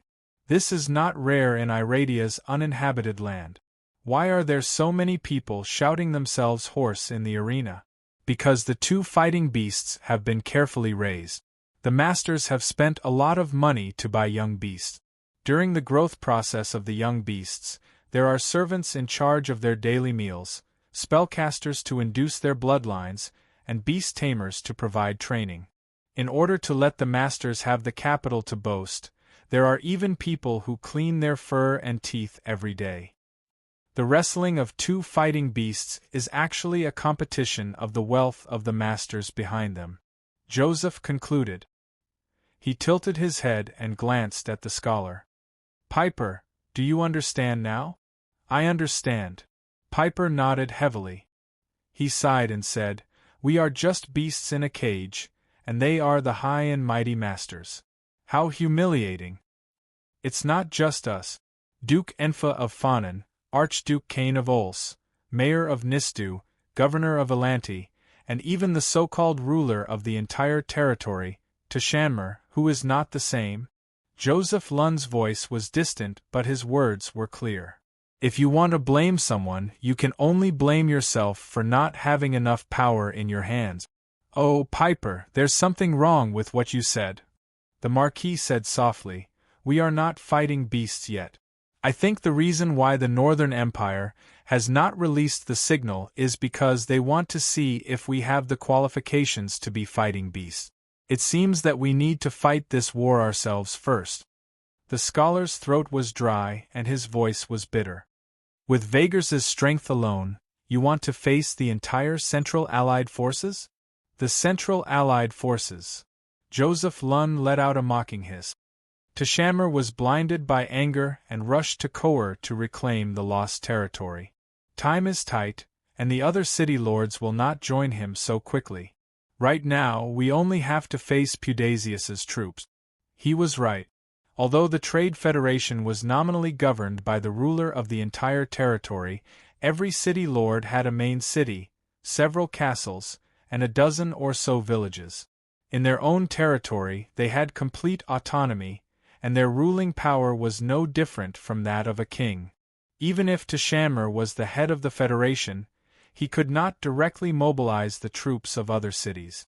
Although the current Allied forces had a large number of people, it only looked powerful because no other city lords had joined. Apart from Tashanmer and Pudasius's troops, the rest were not professional soldiers.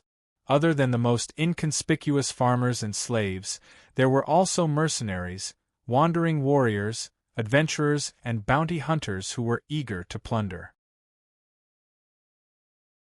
When Pudasius issued the order to gather, they followed Tashanmer's subordinate lords to serve him.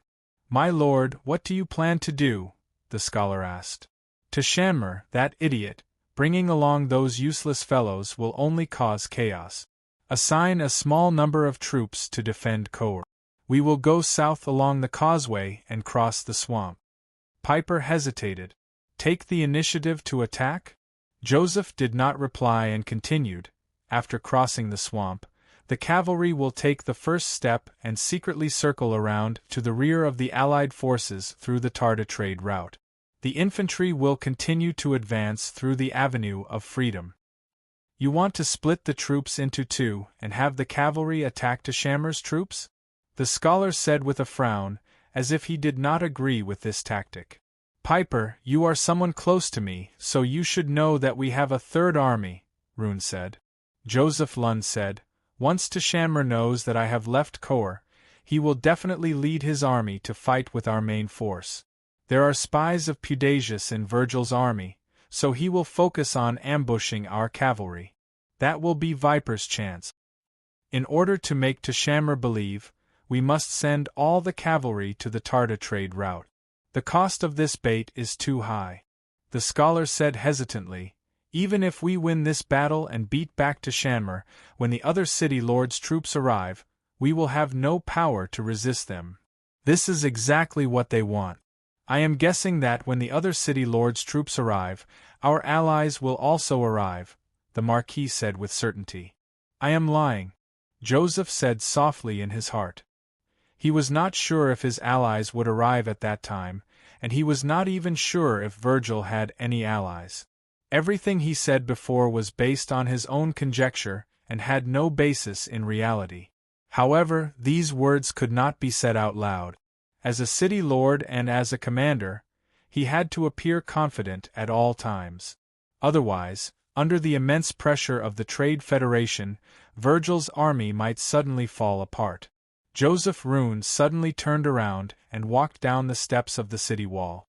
Piper, pass on my orders. Tell everyone to get ready. Come see me when everything is ready. Emperor Tangerine, the beasts in the arena were also divided into strong and weak. Choose carefully.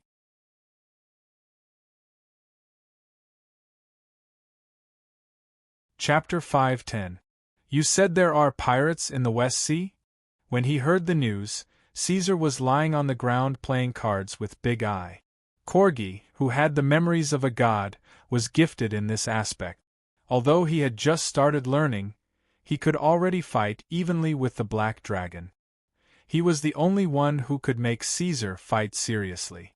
It wasn't strange for pirates to appear in the Western Sea. As the estuary of the Blackwing Empire, countless large amounts of maritime trade had to pass through it. It was understandable for the thirsty skull flag to come after the wind. Schiller had once described it in a certain opera. Sometimes they are adventurers and mercenaries, sometimes they are thieves and robbers. Once they see the shadow of profit, their hearts will float. If the profit is more than 50%, they will dare to take risk. If it is more than 100%, they will trample all the laws of the world. If it is more than 300%, they will dare to commit any crime, even if it means going to the gallows. Therefore, even though the Blackwing Empire had repeatedly attacked with iron blood, they were still unable to wipe out all the pirate groups in the West Sea. These skull flag would always appear from every corner. Attacking pirates had become the daily work of the Maritime Department, so there was nothing to be surprised about. Because of this, he was interrupted playing cards. The Black Dragon snorted and shook his head, feeling a little annoyed. They are not ordinary pirates. They are organized and planned to attack our ship. And these guys are not human, the first captain, Crendo Statham, said softly from below the throne. Is that so? Caesar heard this and looked at it seriously. He ended the game, put away the cards, and inserted them into the gap between the scales on his chin. Tell me the details. They're all creatures that live in the sea, such as amphibious merfolk, skeletal sharks, arthropods, and gigantic sea beasts. They're active in the east of the calm belt, including the first, third, and fourth seas of Blackwing. They don't cross the Vilister Sea. They attack all the merchant ships and transport ships that pass by, looting everything and leaving no survivors. 3 days ago, these guys attacked our military port at the Dun Islands. After that, we used all our forces to investigate and found that they had built a half-underwater, half-land fortress at the Scorched Rock Island in the First Sea. This is what our spellcaster observed. It's the emblem of the fortress. As he spoke, Crender took out a canvas from his sleeve. There were a few pale waves drawn on it. Deep Sea Kingdom. Corgi floated over, waving his tentacles as he stared at the emblem. Why are the enemies of the empire on which the sun never sets here? They made peace. Caesar grinned, revealing his sharp teeth. The unfalling empire must be jealous of the profits from Vilost. Now these Oceanids have become their weapons against us. The name, Deep Sea Kingdom, was unfamiliar to the Northlanders, but it did not mean that it was a small, nameless country. On the contrary, the deep-sea kingdom had left its mark in history. They were once very powerful. At the end of the first Iradia era, traces of Oceanids' activities had already appeared on the continent. In the first 700 years of the Second Era, this country that constantly invaded the continent was the main opponent of the Achelonian Orc Empire. Perhaps the talents of the sea races were not as outstanding as those of the land creatures. Their intelligence and creativity were also incomparable to elves, dwarves, and humans. However, most of them were born with strong bodies. With their blood that was compatible with the ocean currents in their bodies, the sea race had a unique advantage over spellcasters when it came to controlling waves and storms. They were far better at controlling the unpredictable water and wind elements than those of the land creatures. On the surface of the sea, their combat ability was maximized. What should we do? Should we establish communication? Krender asked. The other party's intentions are obvious. There's no need to ask. Besides, even if we want to communicate, we can only do it after the battle. Caesar said casually, send the fleet to deal with it. If we just stop, those weapons will have no meaning.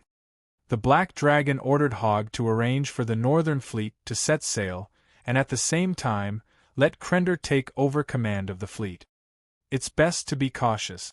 The large eyeball floated over, its tentacles spinning a few gold-plated dirge cards as it said quietly, the deep-sea kingdom is not a small country that rose up recently.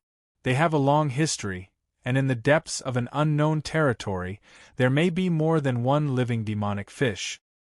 Demonic fish? Caesar scratched his chin. He had never seen this species before, but he had seen it in the last few pages of Iradia's Monster Guide. It was a cruel and cunning aquatic species. Although it was called a fish, it was actually not a fish. Instead, it was a soft-bodied predator similar to the squid.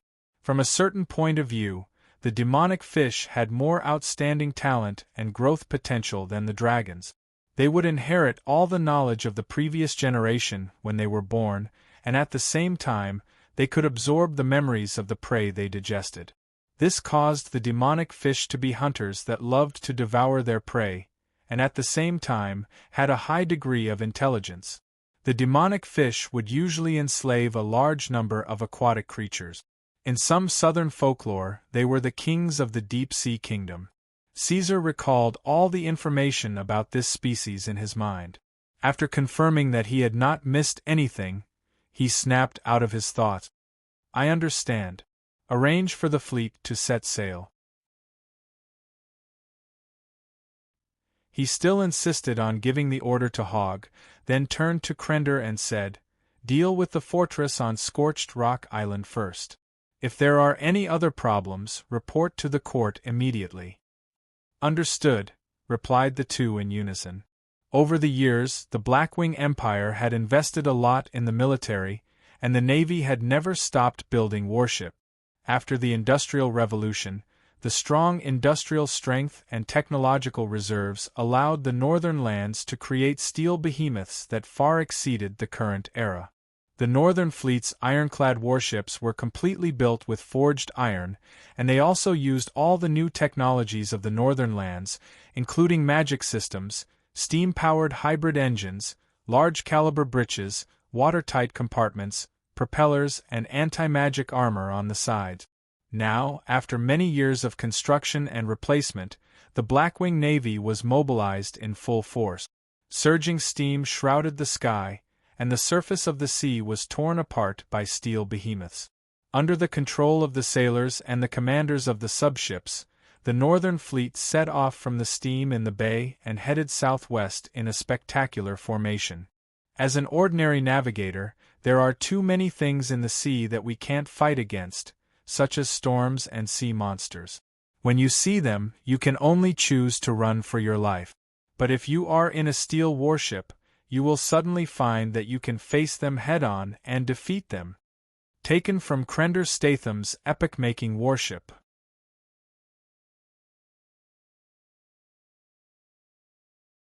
Chapter 511.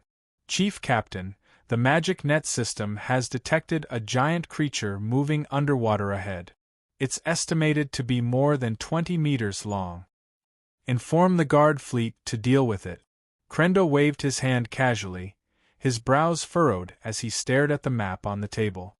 After a pause, he realized that the messenger was still standing at the door, so he turned around and asked, "Is there anything else?" "Yes."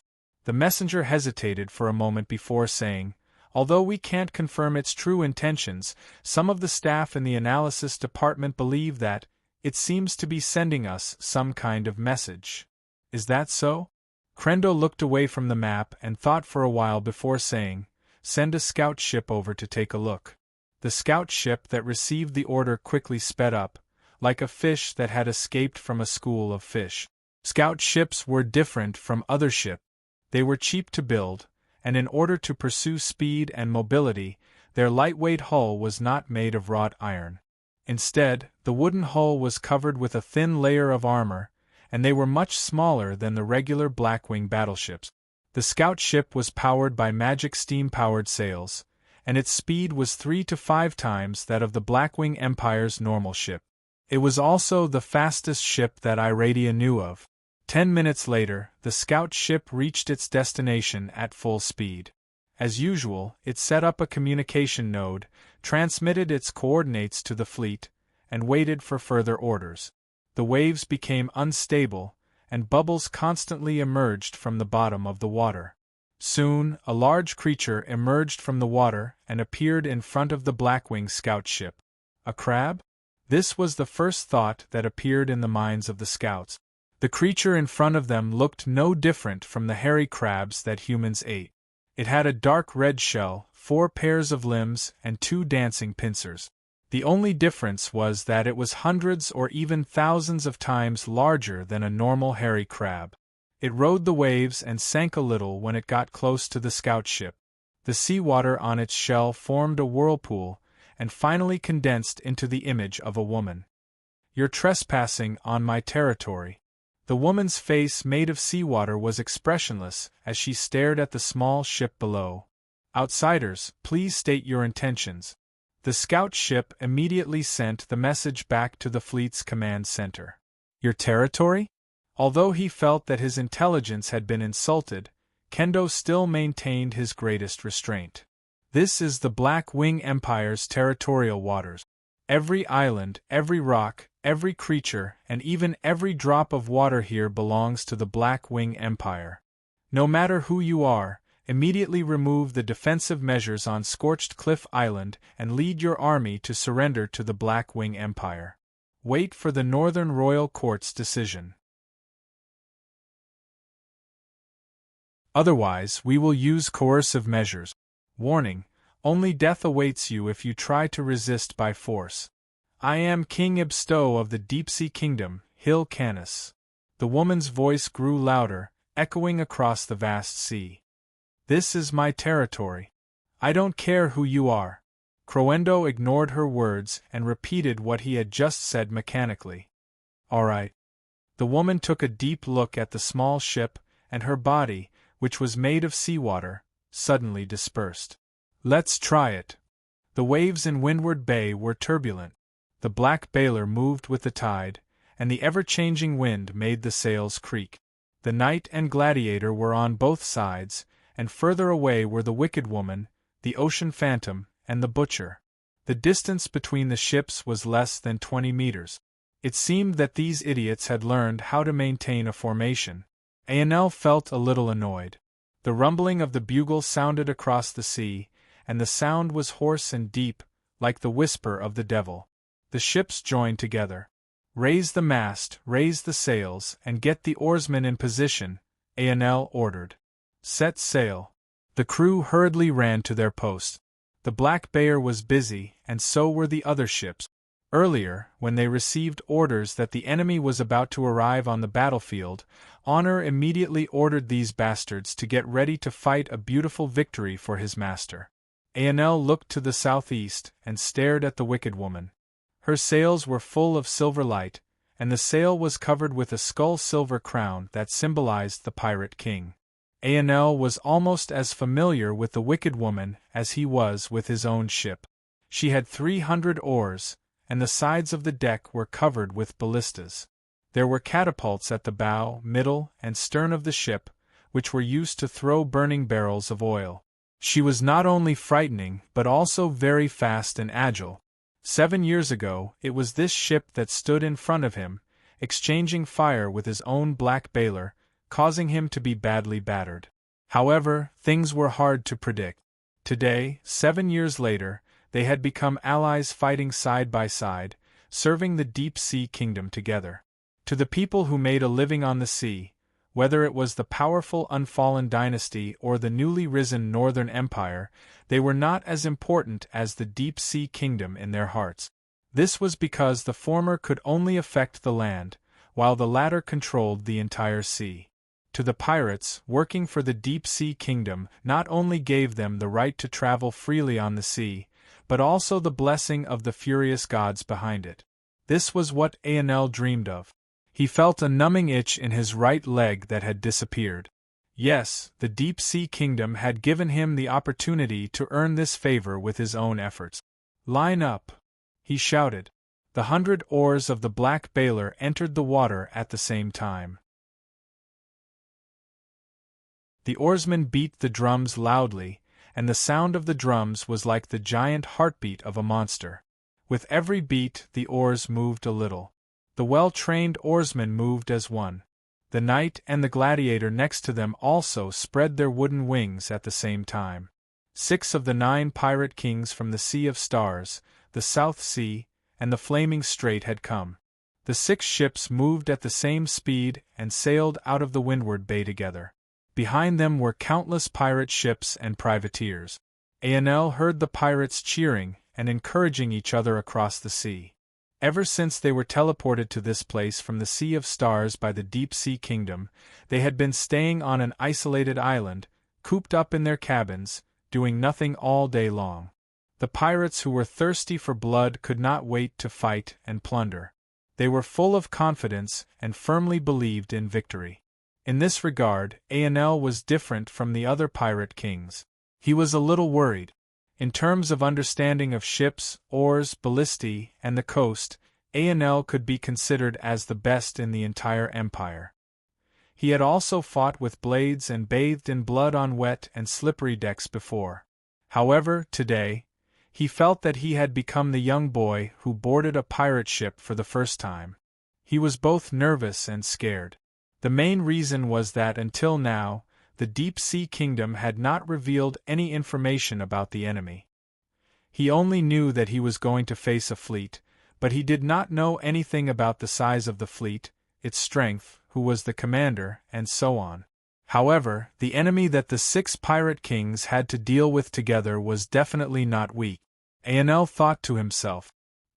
He continued to stare at the flag of the Wicked Woman. Under normal circumstances, pirates would never blow the horn or raise the flag. They would wait for an opportunity to approach the target at midnight.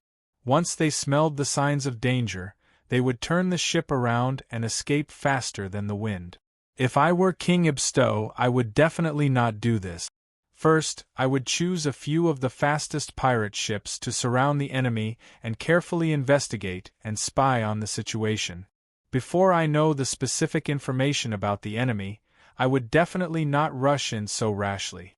Aenel had once mentioned this suggestion to King Ibstow, but it was rejected by Hill Canis expressionlessly. Wait a minute.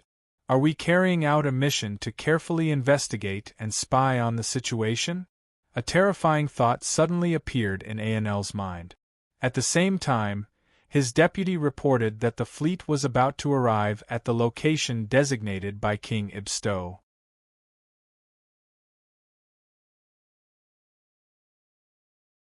Chapter 5:12.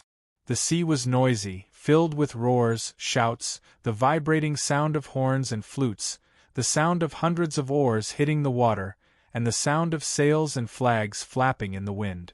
Everyone, observe the surroundings and maintain the formation, Ornell shouted. Ulner shouted. A gust of sea breeze lifted up his old gray cloak. He was not wearing any armor, only a leather vest, and a round bronze helmet by his feet. On the sea, heavy armor would not only not protect your life, it would also trap you. Every veteran sailor knew this, and so did the pirates. To be fair, being in such a large fleet, the confidence of the other pirates and privateers did not come without reason. Pirate kings like the badass woman and the butcher were worthy of being called the overlords of the sea. They came and went like the wind in the Sea of Stars and the Southern Sea, and they were successful in every endeavor. They even dared to attack the magic ships of the unfallen empire. With these famous pirates gathered together, except for natural disasters, there was nothing that could scare them. Not many people who could summon the wind and rain on the sea were brainless idiots. Considering the current situation and the teleportation location, even if the deep-sea kingdom did not give a clear indication, they could roughly guess who their enemy was: the Northern Empire. However, even though they knew that their opponent was the Blackwing Empire that had accumulated a lot of power and influence, the captains did not back down. The Blackwing Empire was indeed powerful, but that was because of the Dark Emperor and his vicious kin. As for the navy of this country, the pirates really did not take it to heart.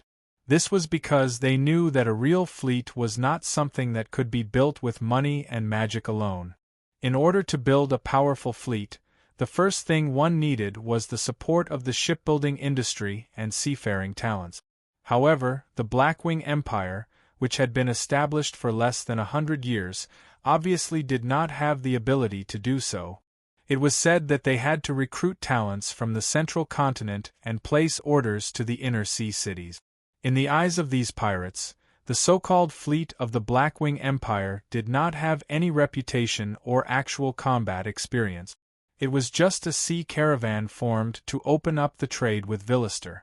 At this time, the badass woman and the Black Benet were in position, and the butcher of the Selgana Pirate King was also about to be ready.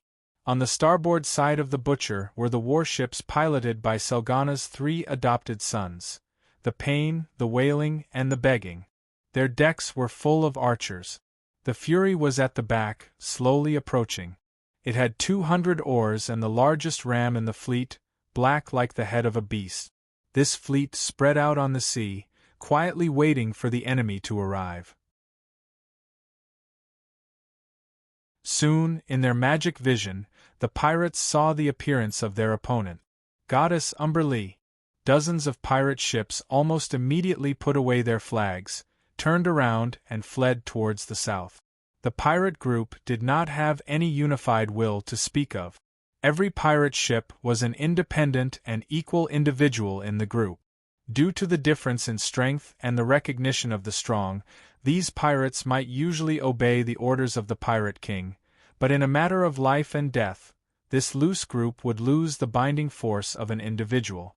With a sharp and long whistle, the northern fleet emerged from the other side of the sea, riding the wind and waves. These huge, towering, heavily armed steel monsters were daunting. Through the magic vision, the pirates could see that the terrifying muzzles of the enemy were slowly turning and pointing at them from afar. There was no need to fight at all. The outcome was already decided. This was the thought that popped up in the minds of many pirates at this moment. Just as more and more pirates were prepared to follow the few pirates who reacted quickly and escaped together, thick and sturdy tentacles covered with fleshy suction cups stretched out from the sea and grabbed the few pitiful creatures who were escaping quickly, pulling them all into the deep sea. If Crendo had been observing this place, he would have recognized that this was the sea monster they had encountered on the voyage, Prodoc. In order to deal with this monster, he had spent a lot of effort and was almost burned to death by the anger of the Black Dragon Princess, Blackshia. No one is allowed to leave. Attack! The woman's voice echoed in the sea and entered the ears of every captain. The gods of wrath will protect you. Forward! In just a few seconds, Ornell was aware of his current situation. He roared, "Leave the formation first!" The drums sounded like thunder, and the speed of the oarsmen's oars kept up. Wood chips flew on the surface of the water as the Black Banner left the formation, preparing to take a roundabout route to the enemy fleet. However, there was a ship that overtook it, and it was even faster than Ornell. It was Wayne Pirate King's Wicked Woman. Its 300 oars were as neat and precise as clockwork, and its flag painted with a skull and a silver crown fluttered loudly. The Wicked Woman was much faster than ships of the same class. It usually moved in the middle of the night, using the stealth runes carved by the masters on its hull to silently approach its target until it was side by side. Then, it would open fire to destroy the target, and then board the ship to kill all resistance. The terrible Wicked Woman was known as the Night Ghost in the Sea of Stars, and Captain Wayne was also known as the Ghost Captain. The sun seemed to have suddenly become a little brighter. Ornell raised his hand to block the sunlight from the west. He heard a roar in his ears, and when he focused his vision, the bad woman was nowhere to be seen. There was only a pile of burning wreckage on the surface of the sea. In just a short moment, no less than 100 cannonballs covered the area, like a giant net enveloping the Night Ghost, leaving the pirate pearl of the Sea of Stars here. Ornell's scalp exploded, and his disappearing right leg went numb. Naval warfare was complicated, but it was also simple. It was nothing more than a competition of whose cannons had a longer range and greater power, whose ship's defense was better, whose ship's speed was faster, whose logistics and intelligence system were better, and so on. Just a moment ago, the Black Wing Empire's fleet had shown its overwhelming advantage in range and power. The pirates had only just seen the outline of the enemy and had not realized the danger. The bad woman had not even had time to enter combat speed when the steel behemoths had already opened fire and destroyed the target with precision. Those are not magic cannons, Ornell said to himself. Ornell told himself that the ships of pirate kings like Bad Woman, Butcher, and Black Benar were equipped with a certain level of defense against magic-conducting weapons in order to prevent the Empire's navy from purging them. Whether it was a magic shield or something else, although the defense level of their ships was not high, at least they could withstand the bombardment of cannons for a while, giving the crew time to escape. However, this time, Ornell did not see the Bad Woman take any defensive measures. It was directly destroyed, as if it had been crushed by a giant beast. Attack, the goddess of the sea and the lord of storms bless you. The clear command of Hyrcanus sounded in his ears. It was not empty words. Ornell did feel that he had become energetic and fearless. King Ebustos had cast a divine spell that affected the entire pirate group.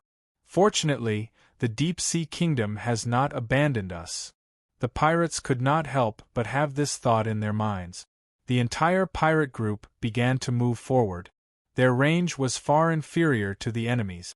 They could only effectively kill the enemy when they were about 100 or even 50 meters away.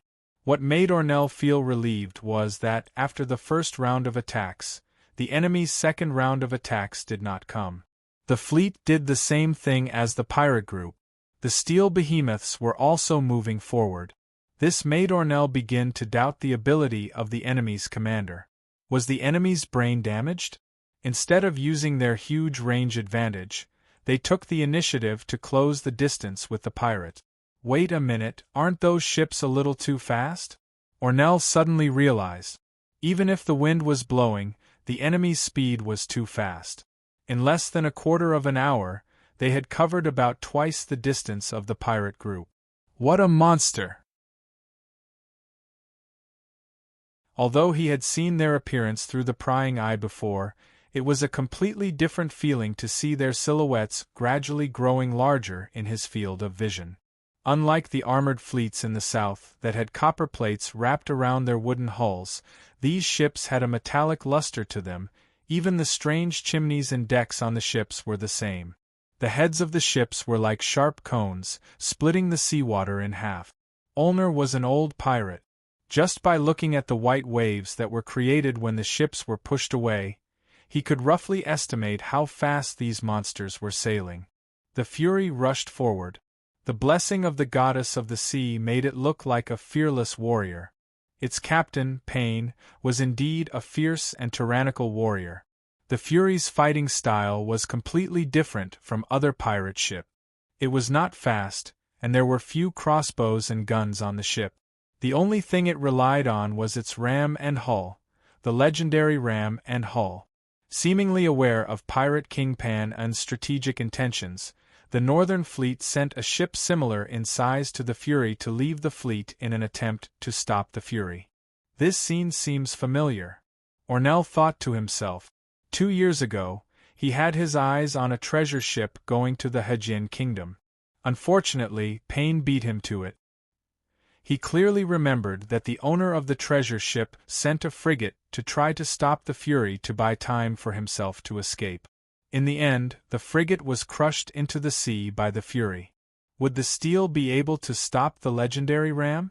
Ornell had doubts in his mind. The two ships collided. Under the dumbfounded gazes of the pirates, the black legendary ram was constantly deforming, emitting an ear-piercing sound of distortion, followed by the crisp sound of wood cracking. The Fury came to a sudden halt after colliding with the opponent, and then the entire hull began to tear apart. The towering hull seemed to have been cut by a knife, and both sides sank into the sea. The turbulent sea water surged up to the deck, and under the violent impact of the armor, many people were directly sent flying out along with the debris. The giant-class battleship Slicing Blade was the second-grade warship of the Blackwing Empire, just behind the three main ships Titan-class Empire Grasp, Northern Dawn, and Breath of the Holy Dragon. Ships of this class were mostly special warships used to carry out different missions. Battleship Slicing Blade, as its name suggested, had powerful close naval combat ability. Its hull was specially made, using the same material as the Black Dragon Emperor's armor. The elemental black steel was known as the sharpest and hardest metal in Iradia. However, after testing by the Blackwing Research Institute, the elemental black steel was much more powerful than the elemental black steel. God! Looking at the Fury being cut in two, Honor could not remember how many times he had exclaimed. The enemy fleet had shocked him too much. After all, the Fury was still covered with the blessing of the goddess of the sea. He stared at the Fury that was slowly sinking into the sea, his hands and feet cold. Even if he could not see the scene on the ship, he could imagine that the Pirate King's flagship had been destroyed. The sailors who were rowing had undoubtedly suffered. It was already a good ending that they were not cut into pieces by the enemy. The worst was the crossbowmen and pirates who were stuck in the cabin and could not move. They could only drown alive as the seawater poured into the ship. What about Pirate King Panan? He should not be dead yet. What was he thinking now? Cries, curses, screams, and cries for help were mixed together and then drowned out by the roar of the giant ship. It was like a pot of boiling water. Honor felt a chill down his spine. Even though the Black Banner was full of pirates who killed without blinking and were blessed by divine spells, the fear that had spread had swallowed them up. In the past, the pirates had stepped on the heads of others and shouted, but now they had become the prey. The battleship Slicing Blade looked undamaged and was still moving forward, but in fact it was also injured. The enemy's toughness was beyond Krendo's expectations. Even though the Fury was destroyed, the battleship Slicing Blade also reported to the command center that the ship's bow was damaged, the balance cabin was leaking, the power system was in disorder, and many other malfunctions.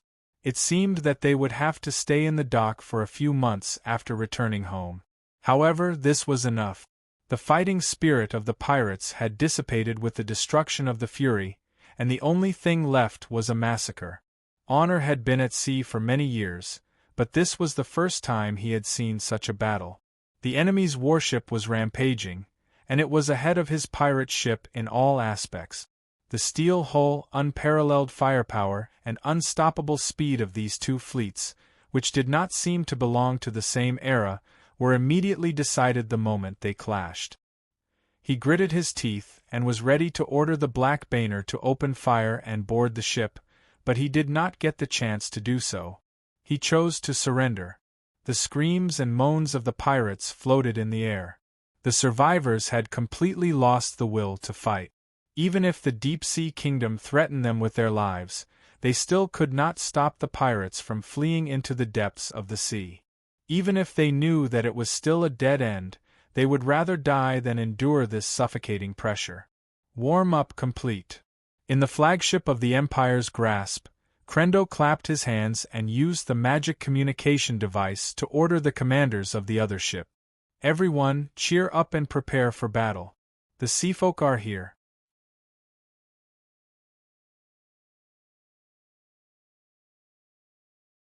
Chapter 513. Just like that, a pirate organization of an unprecedented scale was destroyed in one fell swoop. It was not that the Blackwing Empire did not have information on the Skull flagships from the south. Black Benar, Wrath, and Bad Woman were all pirate kingships that the people of the south and even the central continent were familiar with. They were unstoppable in the Sea of Stars and the South Sea, and could be said to be very famous. Even Kender, who was in the north, knew very well who his opponent was. If it was in the past, being able to defeat or even defeat a pirate king would be something worth bragging about. However, things were different now. He was now the commander-in-chief of the Blackwing Empire's navy and had conquered Vylost under the orders of the Black Emperor. He had the strongest naval fleet in the world. Crendo's vision was no longer limited to the trivial matters between pirates. Instead, he focused on the competition between nations. The deep-sea kingdom had arrived. In fact, they had been waiting quietly underwater for a long time. Perhaps in their eyes, the pirates were just insignificant cannon fodder, or perhaps these alien races liked to see humans killing each other. In short, they did not assist the pirates in attacking the Northern Fleet. It was not until the pirate group was completely annihilated that the sea race finally took action. "Captain, something is attacking the bottom of our ship." There was no need for the report. Crendo could feel it himself. The bottom of the stable Empire grip main ship made clanging sounds, like metal colliding with each other underwater. No signs of life detected around the fleet, the technician controlling the Magitech system reported. "A school of swordfish," Crendo muttered. Before the Northern Fleet set off, Caesar had given them a set of information about the deep-sea nation from Corgi. There were some commonly seen species of the sea tribe recorded in it. The underwater long-range attack made Crendo think of the swordfish. They were the archers of the deep-sea kingdom. They could shoot out bone spikes about 1 meter long from their head. According to the information, they could easily pierce through the body of a tiger shark. "Prepare to release the jellyfish," Crendo ordered. Jellyfish was a name given by the Black Emperor. It was a new weapon created by the Northern Empire in order to gain supremacy in the sea. It was made of enchanted copper shell and iron frame. The first generation was about 10 meters in size and looked like a floating jellyfish. There was a ballast tank inside that allowed it to carry people underwater. Through horizontal and vertical propellers, it could carry several high-explosive bombs as weapons. All crew members are in position. The inspection work has been completed. The jellyfish is in good condition. There are no signs of life around the fleet. The seawater is stable. You can drop jellyfish. I repeat, you can drop jellyfish. The technician's voice was calm. "I'm Crendo." Crendo opened the communication channel with the fleet. "I'll order all the ships to activate the magic barrier and release the jellyfish." On the vast sea, the Northern Fleet in formation activated the magic barrier for the first time. Dark curtains of light were released from the magic cores of the various ships, and finally connected into one. At the same time, after using the magic barrier to block the bone spike attack of the swordfish, the diving tanks at the bottom of the ships opened. The jellyfish, which seemed to be loaded with heavy objects, instantly fell into the dark sea. White bubbles could be seen surging out from both sides of the ships. That was the air released from the sealed tanks that the jellyfish were in. "What are they doing?" In the distance, Hill Canis, who was on the head of the giant sea monster Prodoc, narrowed her eyes. The swordfish's attack shouldn't be able to penetrate the armor of the ship. Why are they releasing the magic barrier? Her legendary level vision allowed her to clearly see the bubbles surging out from both sides of the ship. Canis thought for a moment and used a finger to lightly poke Prodoc's head. She communicated with the swordfish telepathically. I suspect that the humans have launched some unknown attack. The swordfish have temporarily retreated. Let the armored whales approach and take a look. Mino glanced at the display panel and reported to the messenger who was connected to him, 35 meters deep. The situation is stable. Jellyfish A13 is working normally. Roger that. Please continue diving. Yes. He looked up through the observation window at the top. He could only see the pitch-black bottom of the frigate Northwind, surrounded by bluish-black seawater. The last rays of light were concentrated on the flashing indicator light of the deep diving cabin. The faint light seemed to be projected from an hourglass. The jellyfish seemed to be sinking in the hourglass. In the end, even the faint light disappeared completely. The moment it sank into the darkness, Mino couldn't help but shiver. This doesn't feel good, he muttered to himself. As one of the first batch of deep divers, Mino had already operated this jellyfish A13 to test dives many times. None of them had failed. However, when it really sank into the deep sea of an unknown region, the feeling it brought was completely different from when it was a test dive. When the surroundings were completely dark, he couldn't see anything anymore. Everything in the world was leaving him. All that was left was the bone-chilling seawater and the strange fish that surrounded him, ready to devour him at any time. This feeling was torture and suffocating every second. If the sea tribe discovered them, would the jellyfish be able to withstand their attacks? Mino thought to himself, probably not, right? He suddenly felt a little afraid. He even had the thought of escaping at the last minute. At this moment, Mino finally understood what the Black Emperor meant when he said to the Red Lotus Goblin, "This kind of deep-diving tool is far from enough. We need something faster and bigger that can be compared to the Titan-level warship or even the Dominator-level warship that has yet to appear. Only in such a deep-diving tool could one be fearless against the monsters in the deep sea." However, what would such a deep-diving tool look like? Mino couldn't imagine it. Time passed slowly as the machinery operated and the air whizzed. The jellyfish had already reached a depth of a few hundred meters. At this moment, the indicator light on the workbench suddenly blinked. Jellyfish detected by A13 that have a strong energy reaction. They are huge and are estimated to be from the sea tribe. Their numbers are unknown. Reporting their position now, Mino immediately connected to the communication system and said hurriedly, "In the cold and silent deep sea, an accident was a pleasant surprise. Roger that. Please use concealment measures and continue to observe. Wait for the other jellyfish to arrive." Before the order was given, Mino had already activated the concealment device. Jellyfish A13 was completely silent. At the same time, the concealment runes on its surface took effect and merged with the seawater. They are swimming in an orderly manner. They seem to be looking for something, Mino reported. They are searching for jellyfish. Commander Kendo's voice was transmitted directly into the deep diving tool. It was my mistake. There was a flaw in a certain point that caused the other party to realize that we have sent something in. Almost the moment Kendo finished speaking, Mino saw that one of the densely packed signal lights on a 13th control panel had gone off. That was the emergency contact light between the jellyfish. Someone had disconnected. Have we been discovered? Mino wondered. Very quickly, a new order came from the communication center. Attention, the jellyfish have been discovered. A large number of people of the sea are approaching your area. Surface immediately. The fleet will release depth charges in 5 minutes to clean up the water. I repeat, all jellyfish must surface immediately and leave. The order was interrupted by a piercing alarm. A holographic projection screen appeared in front of Mino, behind him, to his left, and to his right. Densely packed red dots were approaching Jellyfish A13. On the cross-sectional plan, there were 3 red dots moving in this direction on the same horizontal plane. Damn it. Mino punched the control panel. He changed the settings and floated up at full speed. Although the jellyfish was the first product of the Blackwing Empire, it did not mean that it was a crude and inferior product.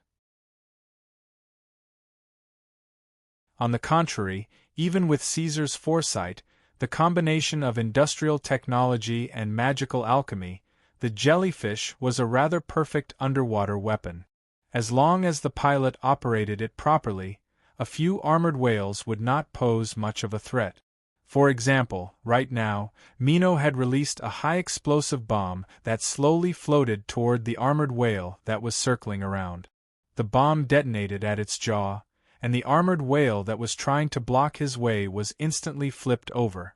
It was badly mutilated and completely dead. According to the estimation, Jellyfish A13 would reach the protection zone of the North Wind in 4 minutes and return safely. You're tuning in to the Phoenix Nights YouTube channel. Don't forget to subscribe and join us on this journey to catch the most captivating stories.